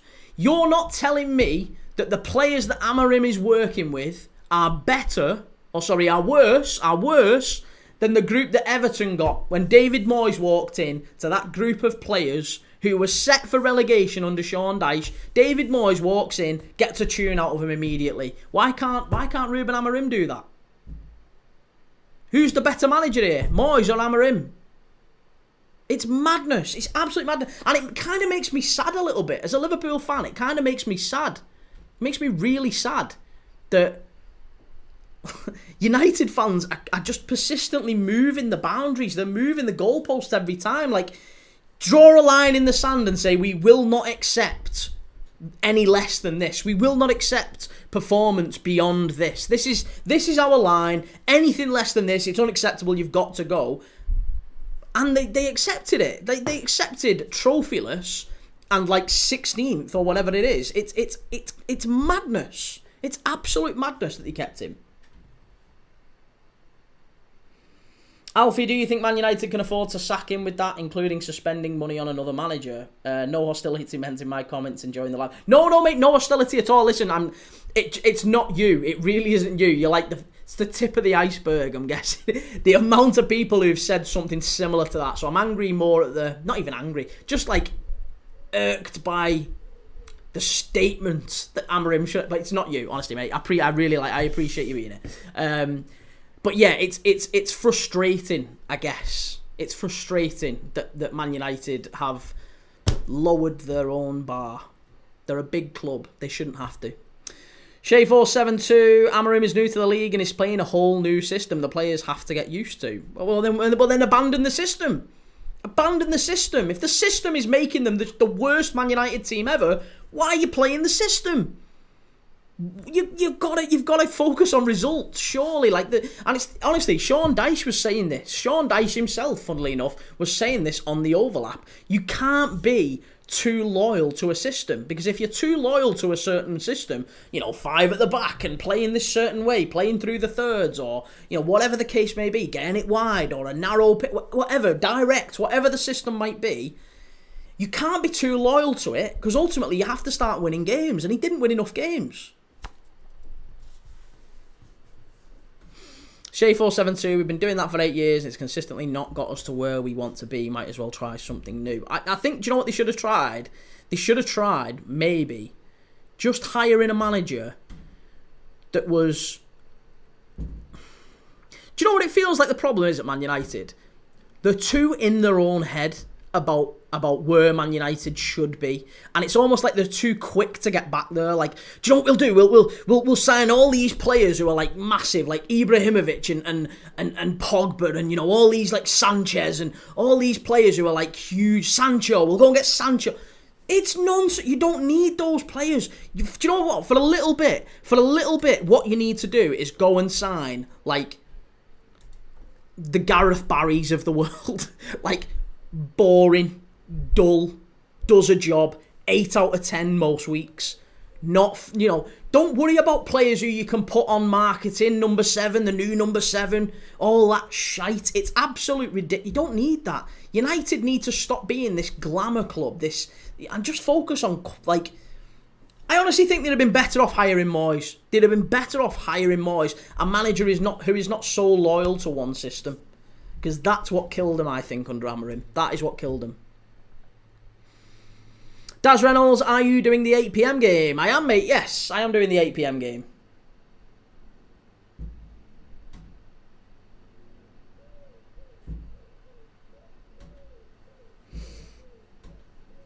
Dixie, is Sunderland a massive club? Yeah, I'd say so. Certainly. Labworks, nothing to do with that. It's the owners that are the problem. How so? The owners aren't responsible for picking the team.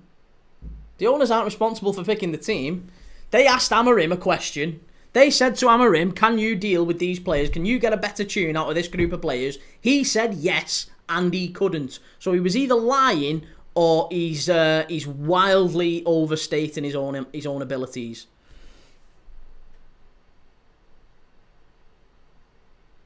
It's the owners. Moyes was awful for us. Right, yeah, but that was when you were thinking you should have won the league, right?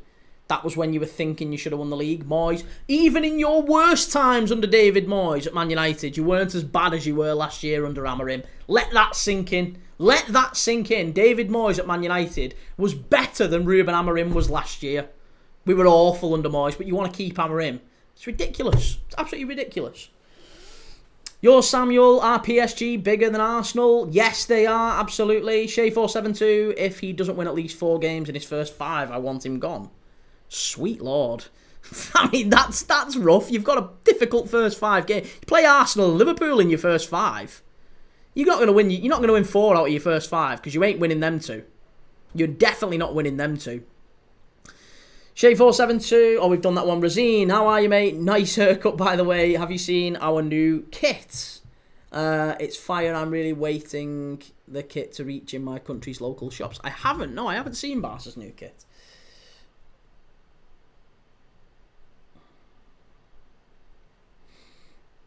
Alfie, I can't believe Howe took us from 19th to 11th and then 2 out of 3 seasons getting Champions League. Yep. Yeah, Eddie Howe did incredibly well. I mean, they've had to spend a lot of money to get there, by the way. Yeah, they've had to spend a lot of money to get there. Labworks. Briley, we already had Moyes and we struggled. But you didn't struggle as bad as you did last year.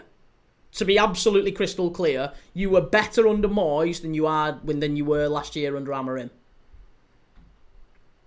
And to be fair, I think the team that you had last year is better than the one that you had under Moyes. Much better. The team that Moyes inherited were all falling apart. It was the old title-winning team. They were all falling apart. Christ, Rio Ferdinand buggered off to QPR the season after. He was broken.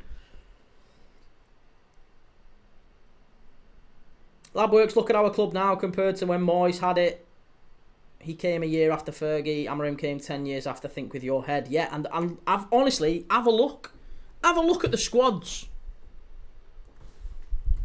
Right, here we go. Man United season 20.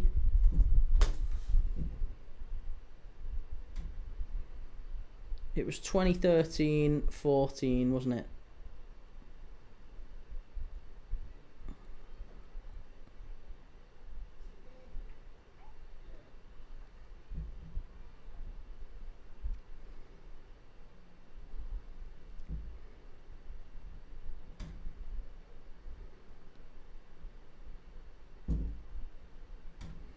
Right, so here, squad. Squad for Manchester United, you had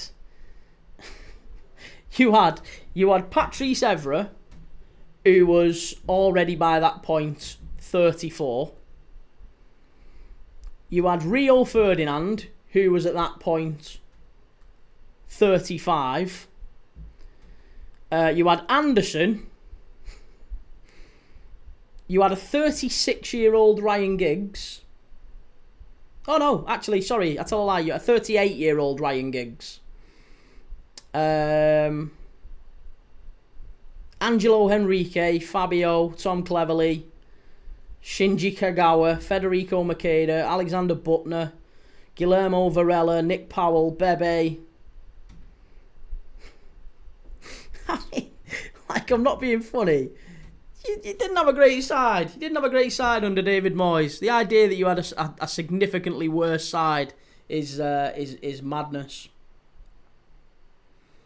Labworks, we've had Johnny Evans, who's 39 this season. What's your point? Yeah, but Johnny Evans hasn't played. He hasn't kicked a ball for you, mate, basically, this season. He's barely kicked a ball.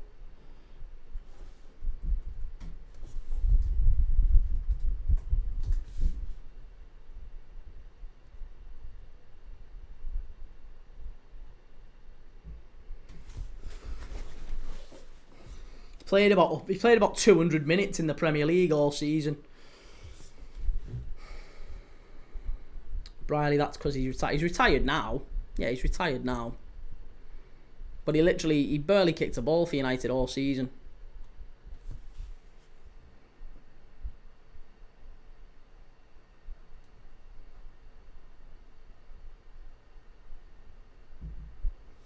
Labworks breaks. Nothing to do with squad, G Wally. Fergie had a system. Everyone knew. Amorim doesn't. Oh my God. Well then. Right. Okay. So then you've literally answered your own question. You've literally answered your own question. Amorim doesn't have a system the players understand. So why play it then? Why play it then? Don't play a system the players don't understand. Like, imagine he sold that to the owners in the interview. Imagine he said, listen, lads, what I'm going to do, I'm going to bring this system in, right? I'm going to bring this system in. None of the players understand it, by the way. They've never played in it. But what I'm going to do is I'm going to bring this system in. And it's going to take him the best part of 12 months, maybe, to get used to it. We might go down and we'll win not a pot in that time. We're not going to get Champions League footy either, so That's going to be a challenge. But I'm sure it'll be better. I'm sure it'll be better in 12 months' time. Do you think for 1 second them owners would have gone, yeah, no probs? Behave yourself. Honestly, absolute madness.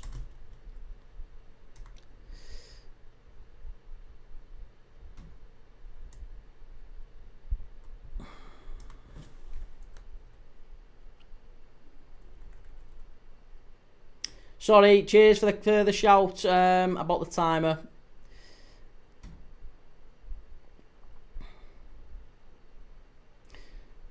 Razine, happy to see the gains in subscriber count, mate. Hope we'll hit 5.5k before the season starts. Yeah, with a bit of luck, yeah, hopefully we do it 5.5 before the season starts. That'll be good. 3-star red, United fans want to try over 2 decades outside the top flight and 2 of those years in League One under a transfer embargo during those dark times. United are broke and need a rebuild. They need to accept it. There you go. Shay472, I don't think it should be underestimated how bad the current team actually are, though. But isn't it mad that the current team finished 8th and won the FA Cup last season? Like, which is it? Is it that the current team are really bad, or that Erik ten Hag is a good manager? Because both, you know, one has to be true.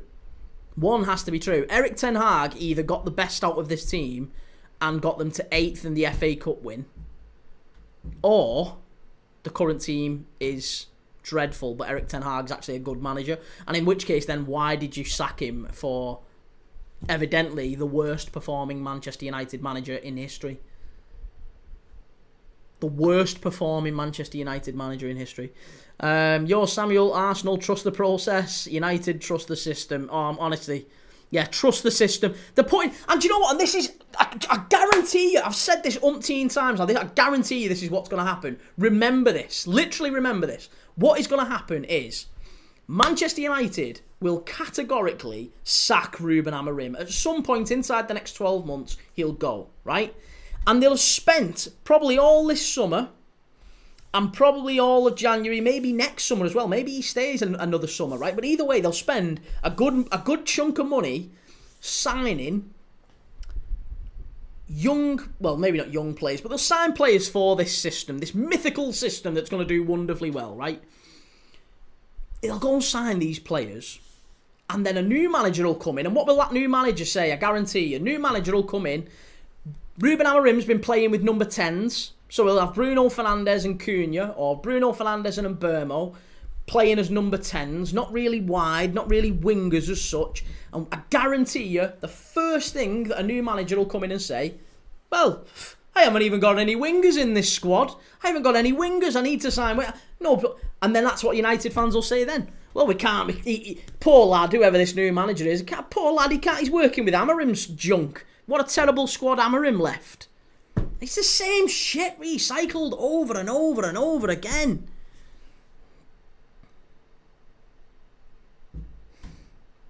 Jake, Amorim's system doesn't work in the Prem. Same tactics as Jose and Paulo Bento. Labworks, so scared to invite me on, speaks behind the screen. No, mate, it's because I'm on multiple... I've literally got another camera here. I'm on multiple channels. I can't invite you on. If I invite you on, I can only invite you on TikTok. I'm on YouTube, Twitch, X, Instagram, Facebook. I'm on all the places. If I only invite you on TikTok, nobody else anywhere else can hear you or see you. So it's a pointless argument. It's not that I won't. I'd quite happily talk shit with you. Get me on then. You're just an absolute moron, aren't you? Just brain dead. Shay472, I think Ten Hag's overachieved. Fair enough. Kieran McKenna's the only good thing that came out of United. Shay472, don't worry, the owners told us we have a plan to win the title by 2028. Well, Barada said, didn't he? Barada said that his goal is to win the Premier League title by 2028. His goal is to win it. And it's no problem. It's good to be ambitious. So, in fairness, I don't think they're quite saying they're going to win it. Do you know what I mean? Edward, I have deleted YouTube, by the way. Why have you deleted YouTube? Pedro Love and Monterrey were missing some aggression last night. They were very brave, but at crucial times timid. I didn't see the game last night, to be honest, mate. I haven't Haven't seen the highlights just yet. Long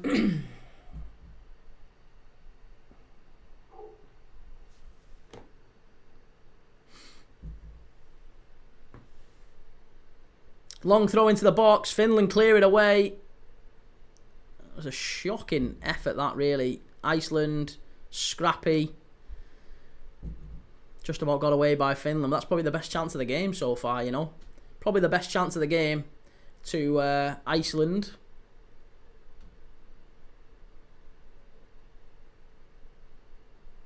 Oh, she took one fully in the face there. Oh, she got absolutely smashed in the face on the volley. In the face. In the face. Pedro, have a Gold Cup tonight. It's a bit late, but keep an eye on it when you wake up. I will do. Yes, absolutely, I will be.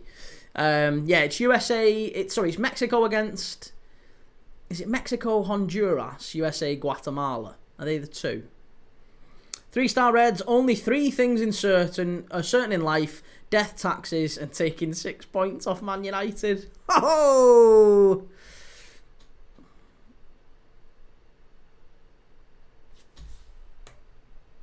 Hang on a minute. When did the red card happen? I've just missed a second yellow on Iceland. They've just had a second yellow here. I know that was a little bit Chris Kamara, but I have just seen it, but I don't know how it's been given as a red card. It looks like it's going to be a second yellow for, is it Arnesdott here? Manager's not too happy. Manager's not too happy, but it's going to be a red card here. It is a red card. Iceland down to 10. Antonsdottir it is. Antonsdottir. She picked up a yellow card in the 52nd minute. She just picked up another yellow card in the 59th. Good grief. Jake, had it for weeks. Same crap from Man U fans in here. Both worth. Oh, with Amarim, all say the same brainwash stuff. Rox, can you give me a shirt from last season to buy? A shirt from last season to buy? Napoli? Yeah, go and get Napoli. Why not? Pedro Lover, Messi to Napoli, Barca or other? No, I don't think they'll go back to Barca. I don't think he'll go back to Barca. I think he's far more likely to go to a different... Maybe to Saudi. There's rumours he's after going to Saudi for a little bit. Jamie, United will beat Liverpool this season. You think so? I don't. I really don't. I'll be live for it. I'll be there for it. 3-star Reds must have been when I was tucking into that third slice of eggy bread. Get yourself a Nottingham Forest shirt. Can't justify a Forest shirt. Finland with a shot. Oh, it's cleared away. Yours, Samuel, last season means 23-24 or 24-25. 24-25, yeah.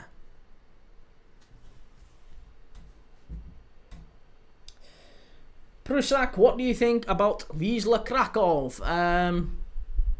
Yeah, good team. Good team. I've been to Krakow many, many times and really, really liked it. And yeah, it's a good club. Been to the stadium.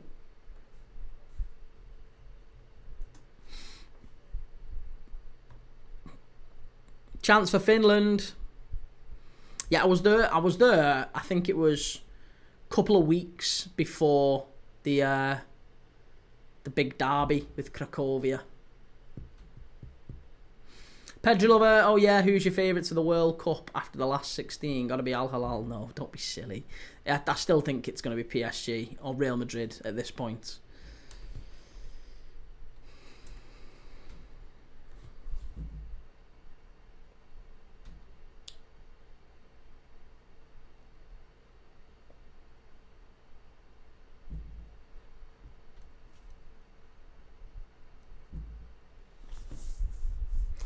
Right, Jessen off and Brynjarsdottir has come on. There you go. So we've actually finally got a full 11 of Dottir players for Iceland now. They've all got the same end of the surname, to be honest. Rox, what do you think about Oxford? Yeah, I mean they've. I don't mind Oxford. But yeah, I don't think they'll do okay this season. They'll do okay. I can't see them maybe making the playoffs. Probably another one of them teams that just kind of middles, floats around. I can't see him making the playoffs. Can't see him going down. Briley, I don't think we'll beat Liverpool. I mean, you never know. Look, it's a game. It's one of them games. Man United and Liverpool. There's always a chance. You can never rule it out in a derby. We beat better Man United sides over the years when we were crap. So you can't rule out Man United. I mean, Man United have already beat a very good Liverpool side. Sancho scored the winner, didn't he? You know that, and just because you beat a team doesn't mean you're better than them. But Liverpool have had the Indian sign over Man United for many, many years. You know, I can't believe Liverpool have beaten United by like 4, 5, and 7 goals regularly as well. Like, it's not just once or twice. Like, we've stuck 7 past United, we've stuck 5 past United, we've stuck 4 past United at least 3 times now. It's absolute chaos that Liverpool have battered United so often, so frequently in the last 5, 6 years.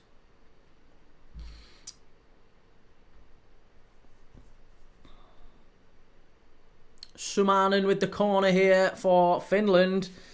Is there a chance? Can they capitalise on the extra man? I know I've just said down to 10 men as well, haven't I? Not down to 10 men, down to 10 ladies. Then down to 10 women. Down to 10 men. Absolute raging. I'm gonna get shit, claims of misogyny and sexism and all sorts there. Down to 10 men. I apologise, Icelandic people watching, and anyone I may have inadvertently offended by saying that. It was an absolute slip of the tongue. But yeah, not 10 men. They're down to 10 ladies. 10 women.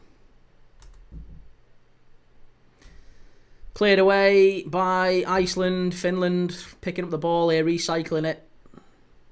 It's all Finland now. It's all Finland at this point.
Right, so I've just started a poll on YouTube, by the way.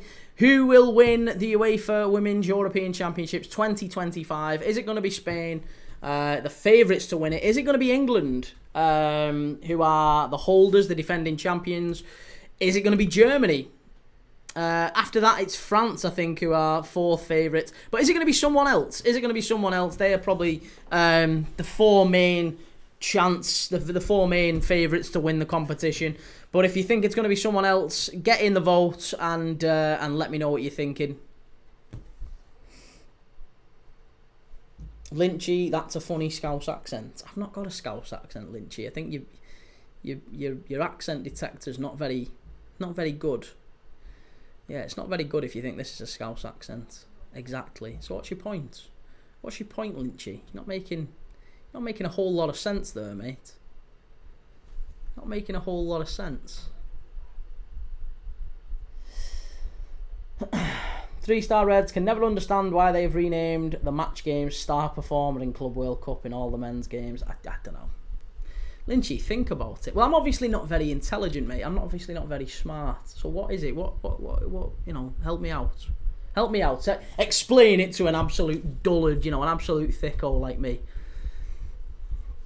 Explain it for me. Like I'm a moron. Explain it to me like a moron, like a child, however you want to do it. You're obviously far more intelligent than I.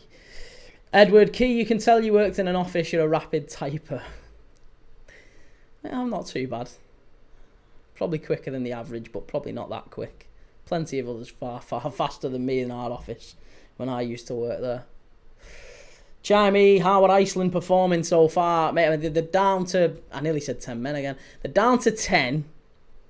They've had a lady sent off. And, yeah, it's 0-0. Finland. It's all Finland. It's all Finland. Liam O'Connor, how long till Birmingham are back in the Prem? How long till Birmingham are back in the Prem? Probably another 3 years or so, I think. It depends if you've got that. If you can get that in continued investment, it'd be good to see you back in the Prem. But I think probably maybe another 3 or 4 years. Yeah.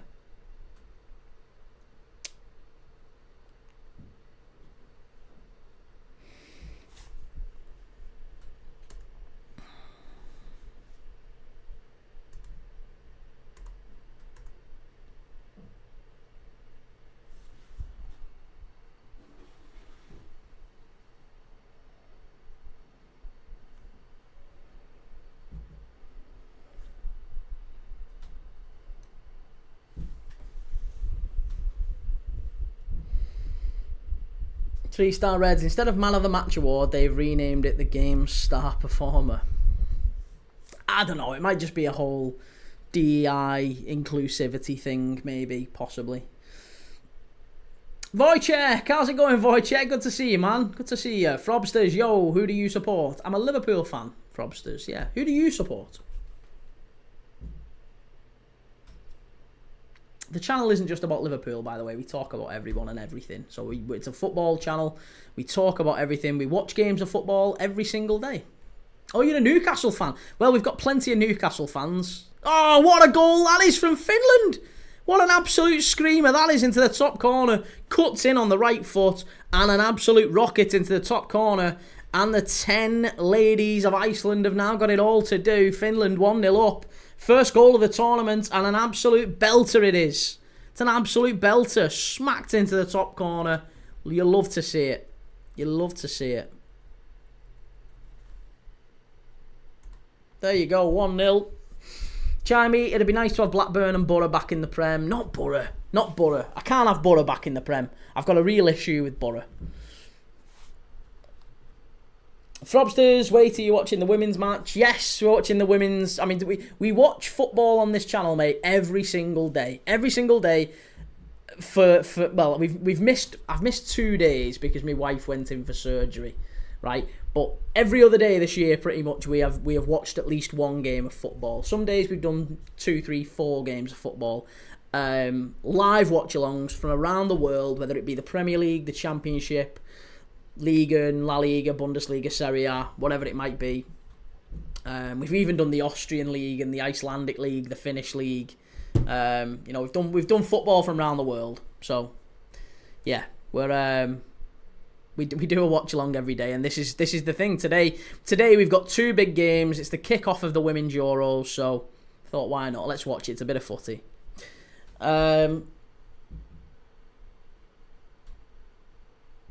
Frobsters, Newcastle, Geordies, Aston King, do you think there should be equal pay? No. As in the women's game in football? No, I don't think so. No. I think you've got to, it's got to be about, it's got to be about value in terms of money in the game, hasn't it? So, no, I don't think it should be about equal pay. Frobsters, I need to leave. All right, no worries, mate. Take it easy. Hopefully see you again soon. Hopefully give us a like and a follow, and I'll see you on another one in future. But good to see you, mate. Take it easy. Yeah, no, I don't necessarily think it should be just based on, yeah, equality of outcome. I think you should get, everyone should get the equal opportunity. Equality of opportunity, not equality of outcome. So yeah, definitely a big supporter of equality. But yeah, it's ultimately, if there's more money in the men's game, then I don't really know what to say about that. It just kind of is what it is, isn't it? The money goes where it goes. The sponsors will follow. Another shot from Finland, just over the bar. But yeah, if the women's game were making far more money, then I'm sure they would. And I'd have no problem at all with that. Yeah, they should get exactly what... It should be split accordingly based on the sponsorship and everything else. 3-star Reds for me. I would love to see Derby promoted, to see them better their points tally. The last time they were there, they could hopefully go one better and get 10 points. Oh, poor Derby. Poor Derby. But yeah, no, I mean, honestly, the women's game's come on leaps and bounds, hasn't it? It's obviously had a lot of investment over the last however many years, especially at grassroots level. And I'm speaking as a dad. I've got a little girl, you know. I'm hoping maybe... I'm not going to force her into it, like, but, you know, it'd be good. It may be if she loves footy half as much as I do and she wants to play a bit of footy, I'll love that. That'd be brilliant. And maybe now there's the infrastructure and stuff for, you know, there's more girls teams about and all that's really good. So, yeah, you've got to hope that in time the women's game will continue to progress, but still a lot of work to be done. Ball in, chance for Finland. It's gone wide.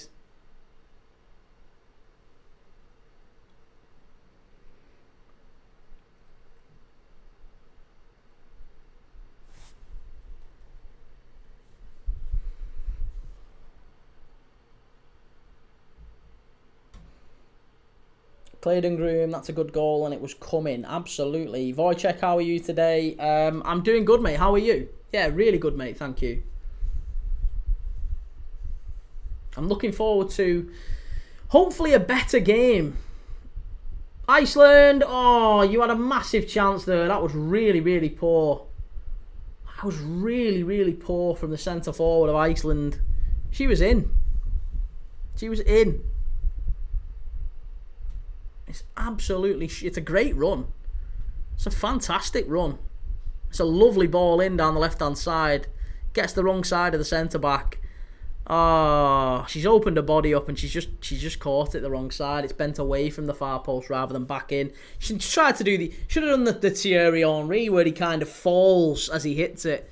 That would have just got the purchase on it, but unfortunate that. Iceland very nearly getting an equaliser.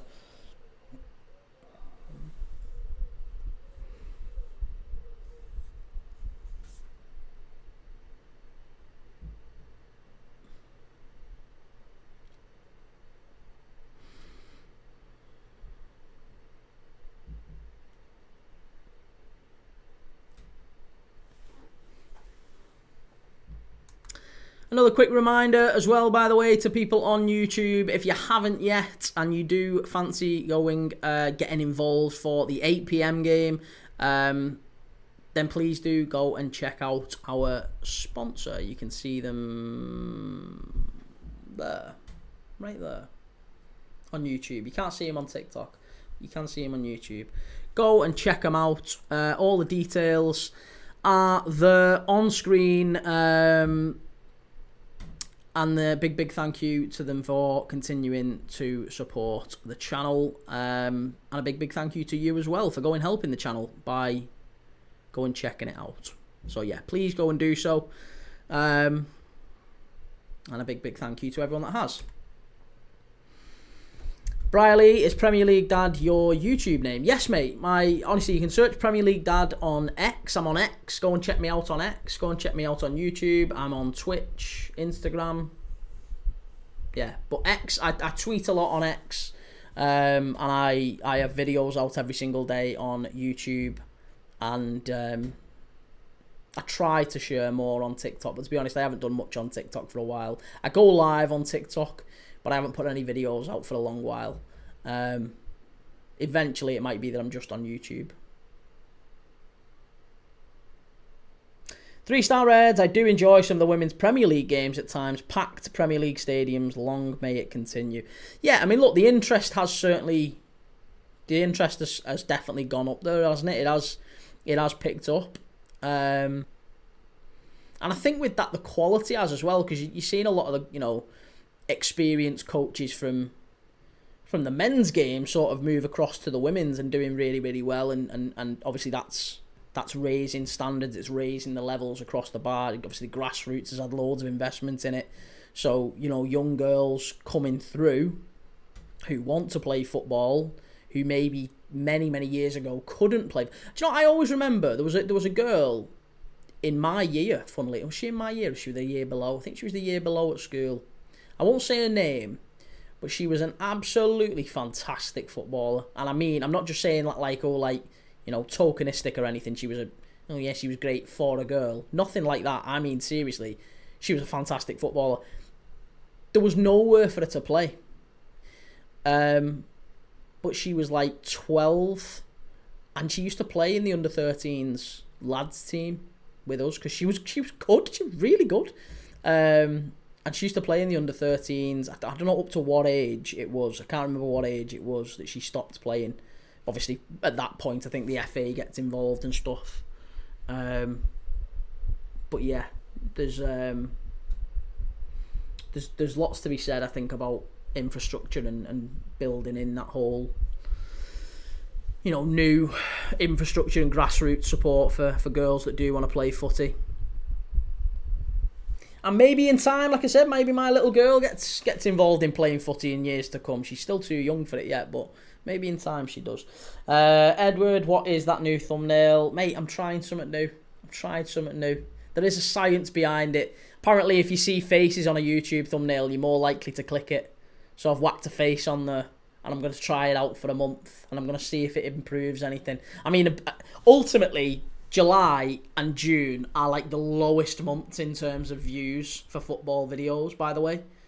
All football channels dip in June and July, and then it goes from like famine to feast because interest in football is never higher than it is in August.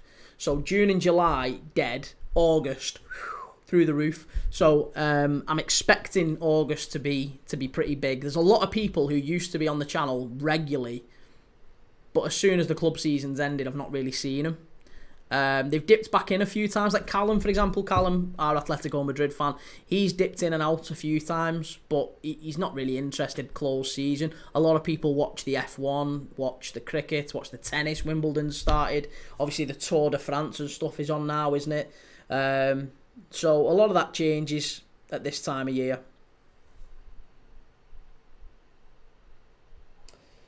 Jay, happy haircuts. Cheers, man. I've not got much left, but I'm doing the best with what I've got.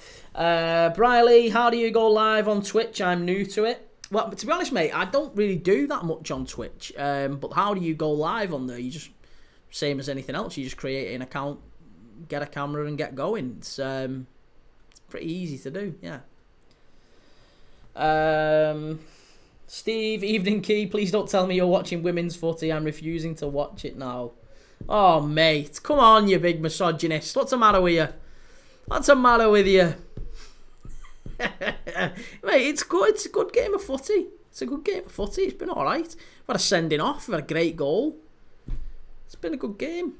Anthony, Jordan, hello, mate. I told you a while ago that Bruno would stay at United. I know, and a lot of United fans weren't happy with it.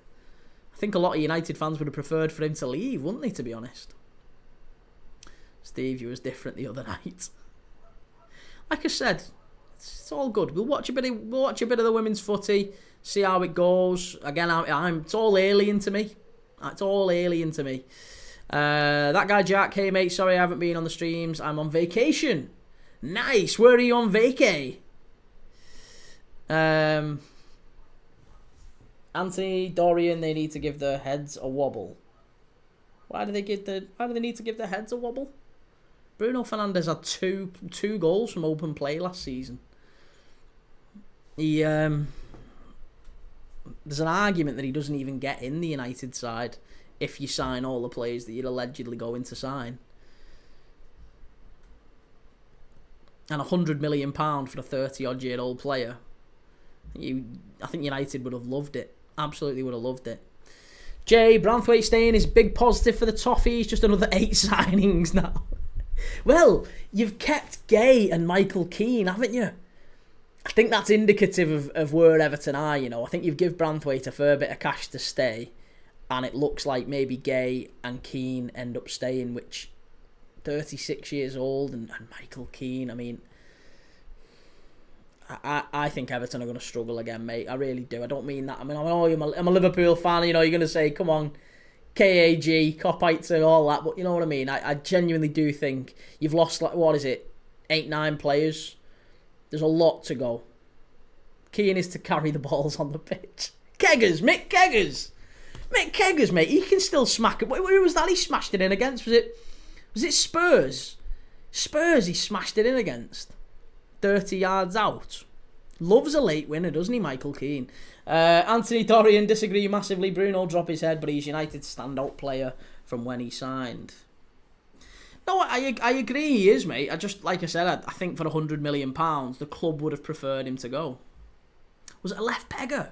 Left foot screamer from Michael Keane. Bloody hell. Yeah, but I think that's probably indicative of where Everton are. That you're re-signing Keane and Gay. So re-signing Keane and Gay is going to be... I don't know if it makes you... Will be a surprise package. Wait and see. Okay.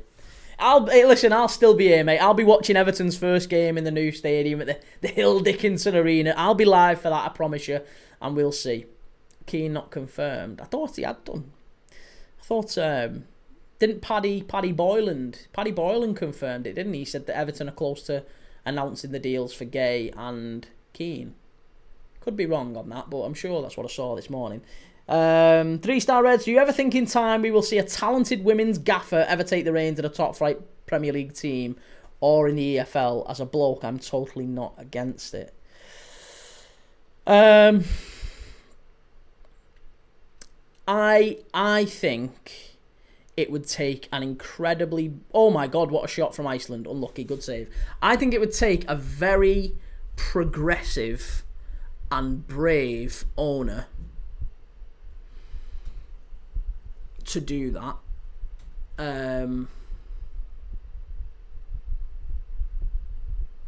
Because here's the thing. If you appoint the first woman as manager, right? Let's say you're the club that appoints the first female Premier League manager. Chances are you're also going to be the first guy to sack the women manager. And you know, it only takes... And I'm not saying this would happen, by the way, but I think it's an inevitability that, you know, sometimes sackings aren't always... Sometimes there's nuance. Sometimes, you know, managers and owners don't always see eye to eye and they don't always agree. And when they leave, you know, there's bitterness and words spread. And I'm just saying it'd be very, very easy to destroy that club if the female manager felt in any way that her sexuality, her sex meant anything, you know, beyond what it was. You know, I think that's one of the challenges. I think, and it's nothing to do with what I think. It's just I think how broader society feels. I don't think maybe in my lifetime. I'm not sure we'll see it. Sure, in time there will be, but maybe not in my lifetime. I don't think there'll ever be a woman managing in the Premier League in the men's game. I'm sure they could. But I think it's probably not ready right now. Yeah. Hopefully in time. I don't know. Maybe, hopefully, but for me, probably not. Just yet. Trucker Matt, how's it going, Matt? We got Everton as our first game at Leeds. Yes, Ellen Road, saw it. Be watching that one, definitely. Monday night football, definitely. Anthony Dorian, you were convinced he was going big lad anyway. Just had to drop in, keep up the streams, big lad. Cheers, Anthony. No, I was convinced he was going, mate, because I thought and still think that United wanted him to go. Yeah, I really think they wanted him to go. Well, I'm really good though, mate. Yeah, I'm really good. Hopefully you are too. Carlos Rosales, what happened to Dortmund? Monterrey had the game. I think they just fell apart a little bit, didn't they? Monterrey in the end. 3-star Reds, if Everton are struggling for players next season, maybe Peter Reid and Arteta if he gets the sack by January. Get Arteta in. Get Tim Cahill back in. Shay472, I just think women should stay in the women's game, men should stay in the men's game. I think when you start swapping managers and that, the game's gone. I don't know, mate. I don't know. There's an argument to say. I mean, look, we've got women refs and women linesmen and women fourth officials, and we've got all that. Sian Massey has kind of trailblazed for female linesmen in the men's game. She's been a female lino for, well, not a female, just a lino, not a female line. She's been a lino in the Premier League for a long time. Sian Massey. So no, I don't think that. Well, yeah. I mean, look, hey, to each their own. But I would say that's probably the way you feel. I'm not knocking you, by the way, here, mate, but I think the way you feel is probably how a lot of people do feel, and maybe that's one of the reasons why it's society maybe isn't quite culturally ready for it just yet. Because the stick that woman would get before she even started would be, it would make the job incredibly difficult. But I tell you something, there'd be a hell of a lot of people pulling for it, you know. Be a hell of a lot of people pulling for it. And I think that, you know, from a commercial point of view as well, even if you just look at it like purely from a practical basis, the club would benefit massively, I think, being the first club to appoint a female manager. That'd be incredible. But yeah, I would also agree. I would agree it's probably not ready to happen just yet.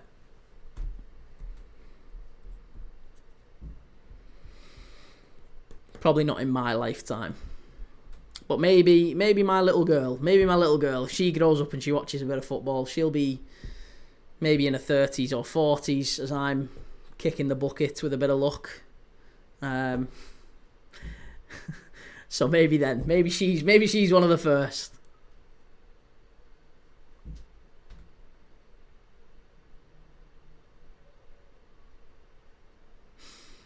Hakim Kassa, you're wanting 1.5 in this one, are you? It's looking unlikely, mate. It's looking like it's going to finish 1-0, you know.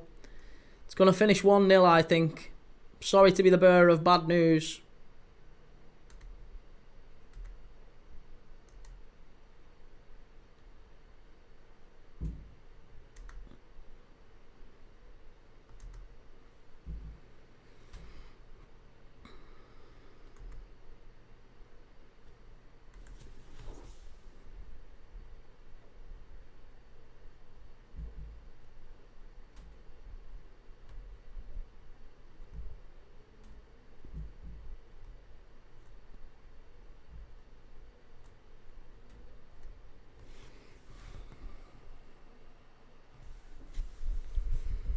Okay, long ball forward. We've got 6 minutes of added on time here. 6 minutes.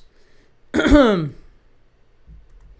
you haven't yet, get over to YouTube. Go and let me know in the vote. Who do you think is going to win in the Women's Euros? Who do you think is going to win the UEFA Women's Euros? Is it going to be England, the holders? Is it going to be Spain, who are the favourites? Is it going to be Germany?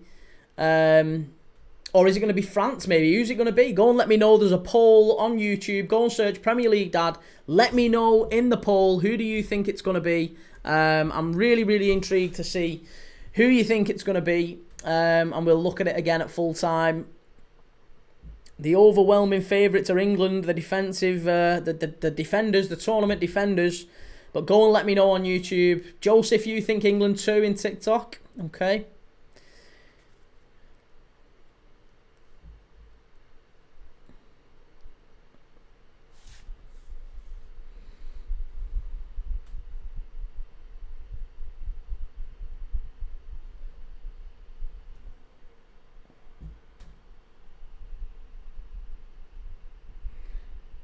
How's it going, Ben? Good to see you, man. Yeah, really good, mate. Really, really good. Good to see you, man. We've got 4 minutes left in this one. And then, obviously, we've got Norway and Switzerland tonight. Norway and Switzerland kicking off tonight. 7:30. That one will be live from. So 7:30, I'll be back on. If you're watching the Norway-Switzerland game, the hosts Switzerland. 3.5 minutes to go here. Iceland, 10 men. 10 men. I keep saying 10 men. I don't know how I keep getting it. It's not 10 men for the starters. It's 10 women. 10 ladies. I keep saying that. It's ridiculous. Ben, been working late, so only just been able to get in. I know, mate. I've been grafting as well. It's like you. We're just hard-working lads, aren't we? Grafting away. Grafters. Oh, cheers for the follow. Thanks for that, mate. Appreciate it. Is it GNE90? GNE90. Thanks for the follow. Thank you for those that have followed. If you haven't yet, get over to YouTube. Please make sure you go and follow and subscribe on YouTube at Premier League Dad. Go and search it up. Premier League Dad. We're live on YouTube. And we're live every single day. We do live watch-alongs every single day. So I'll see you at 7:30 tonight. Yeah, 7:30 tonight. It's a lovely long ball up the side. Ben, we are, mate. There's an agency now called Grafters. Is there really? It's a decent name, isn't it, for a recruitment agency? Grafters. Like that. Yeah, like that. Game's just kind of fizzling out now. Iceland, they've only got maybe a couple of minutes left to go. And they're going to go long. Long throw into the box for Iceland. Opportunity for them to knock it on. Good flick on near post. Cleared away by Finland. Final 90 seconds. Lovely ball in. Chance far post. How have you missed it? You've got to dive for that. It's poor. Really, really poor. Ben, it is until you send a client or a no-show. Oh, it is until you send a client a no-show. Well, yeah, there is that. Although you're doing... Are you doing temps? You're on temps, aren't you? Sure you are. See, I've never worked in temps. Never worked in temps. Right, Finland making a couple of changes now. Obviously just trying to slow the game down. It's looking like this one's going to finish 1-0. A lovely, lovely finish. A goal worthy of winning any match, as my old mate Daz used to tell me. A goal worthy of winning any match. Temps,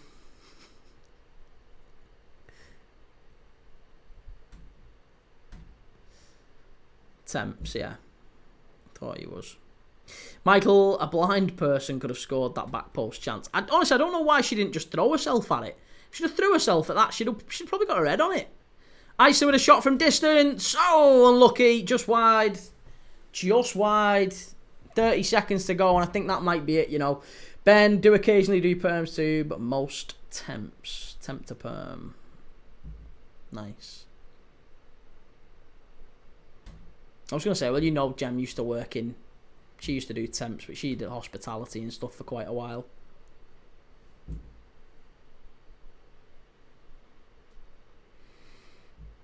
Come on, ref. Iceland players getting really frustrated, but I think that's going to be it. The ref's going to blow up in a couple of seconds. Iceland haven't got long to get this forward here. Oh, and they are in down the left-hand side, maybe. She's got to hit that. This is really the last chance here now. They've got to get it in the box. Oh, that's shocking. Oh, you can't do that. That's an absolutely shocking ball into the box. Got to do better. Ben, that's the area I'm trying to get into now. Hospitality. Nice.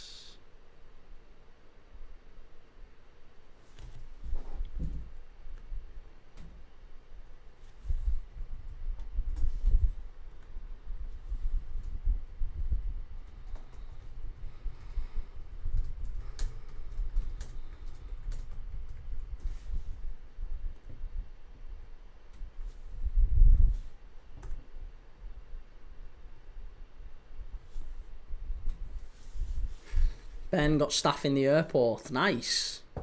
Yeah, one of my mates does airport recruitment. Does really well off it. Ball into the box, flicked on by Iceland, and that's going to be a free kick, and that's definitely going to be it now. So it's going to be 1-0 this one, finishing to Finland. Iceland 0, Finland 1. The opening game of the Women's Euros gets off with a bang. It's an absolutely wonderful goal that does win it in the end for the Finns. It was an absolute screamer from Kosola, the sub, Katarina Kosola. Oh no, she wasn't a sub. She started the game. Where did she start? I didn't see her. She's a right winger Kosola. I thought she came as a sub. She didn't. Katarina Kosola cut in from the right hand side, smashed it in the top corner. Great goal, fully deserved. Finland probably the better team, probably just about deserved it. And it was also a red card as well for the Icelandic team. They got a red card, second yellow, 2 yellows within 10 minutes, and the player got sent off.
Okay, the next live, Chimey, the next live is coming up at 7:30. So 7:30 is Switzerland against Norway. That will be kicking off in 8 o'clock. It kicks off, but we'll be starting that at 8. It's 7:30. So yeah, 7:30 is the next live, yeah, we'll go from there.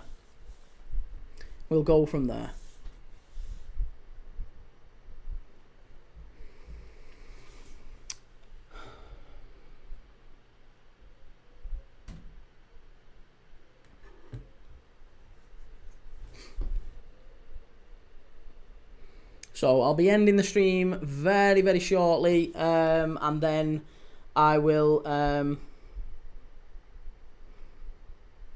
I'll be live again at 7:30.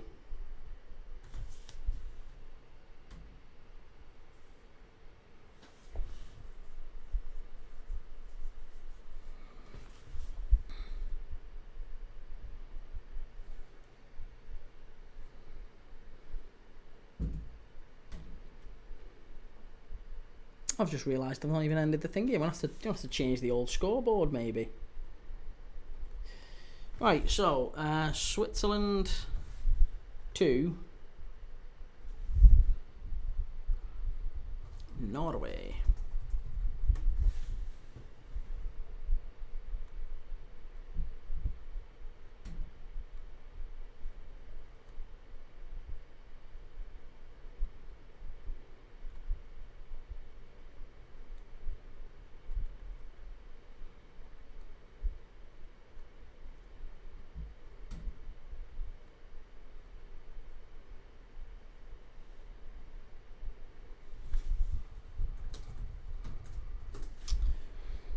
Okay.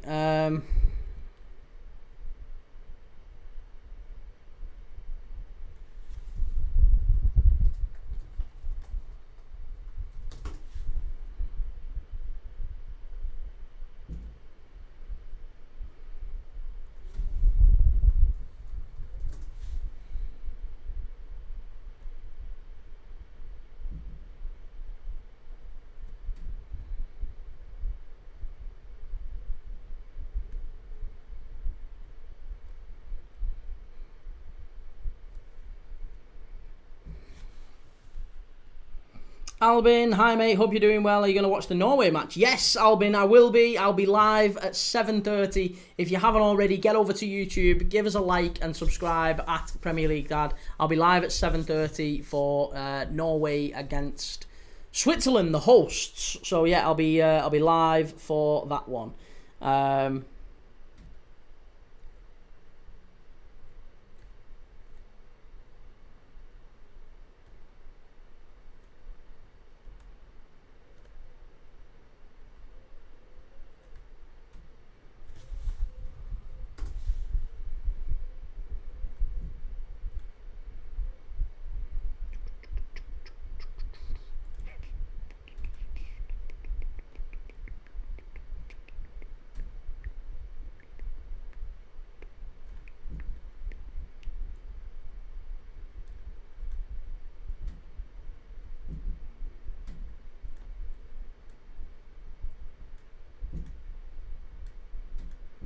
Okay.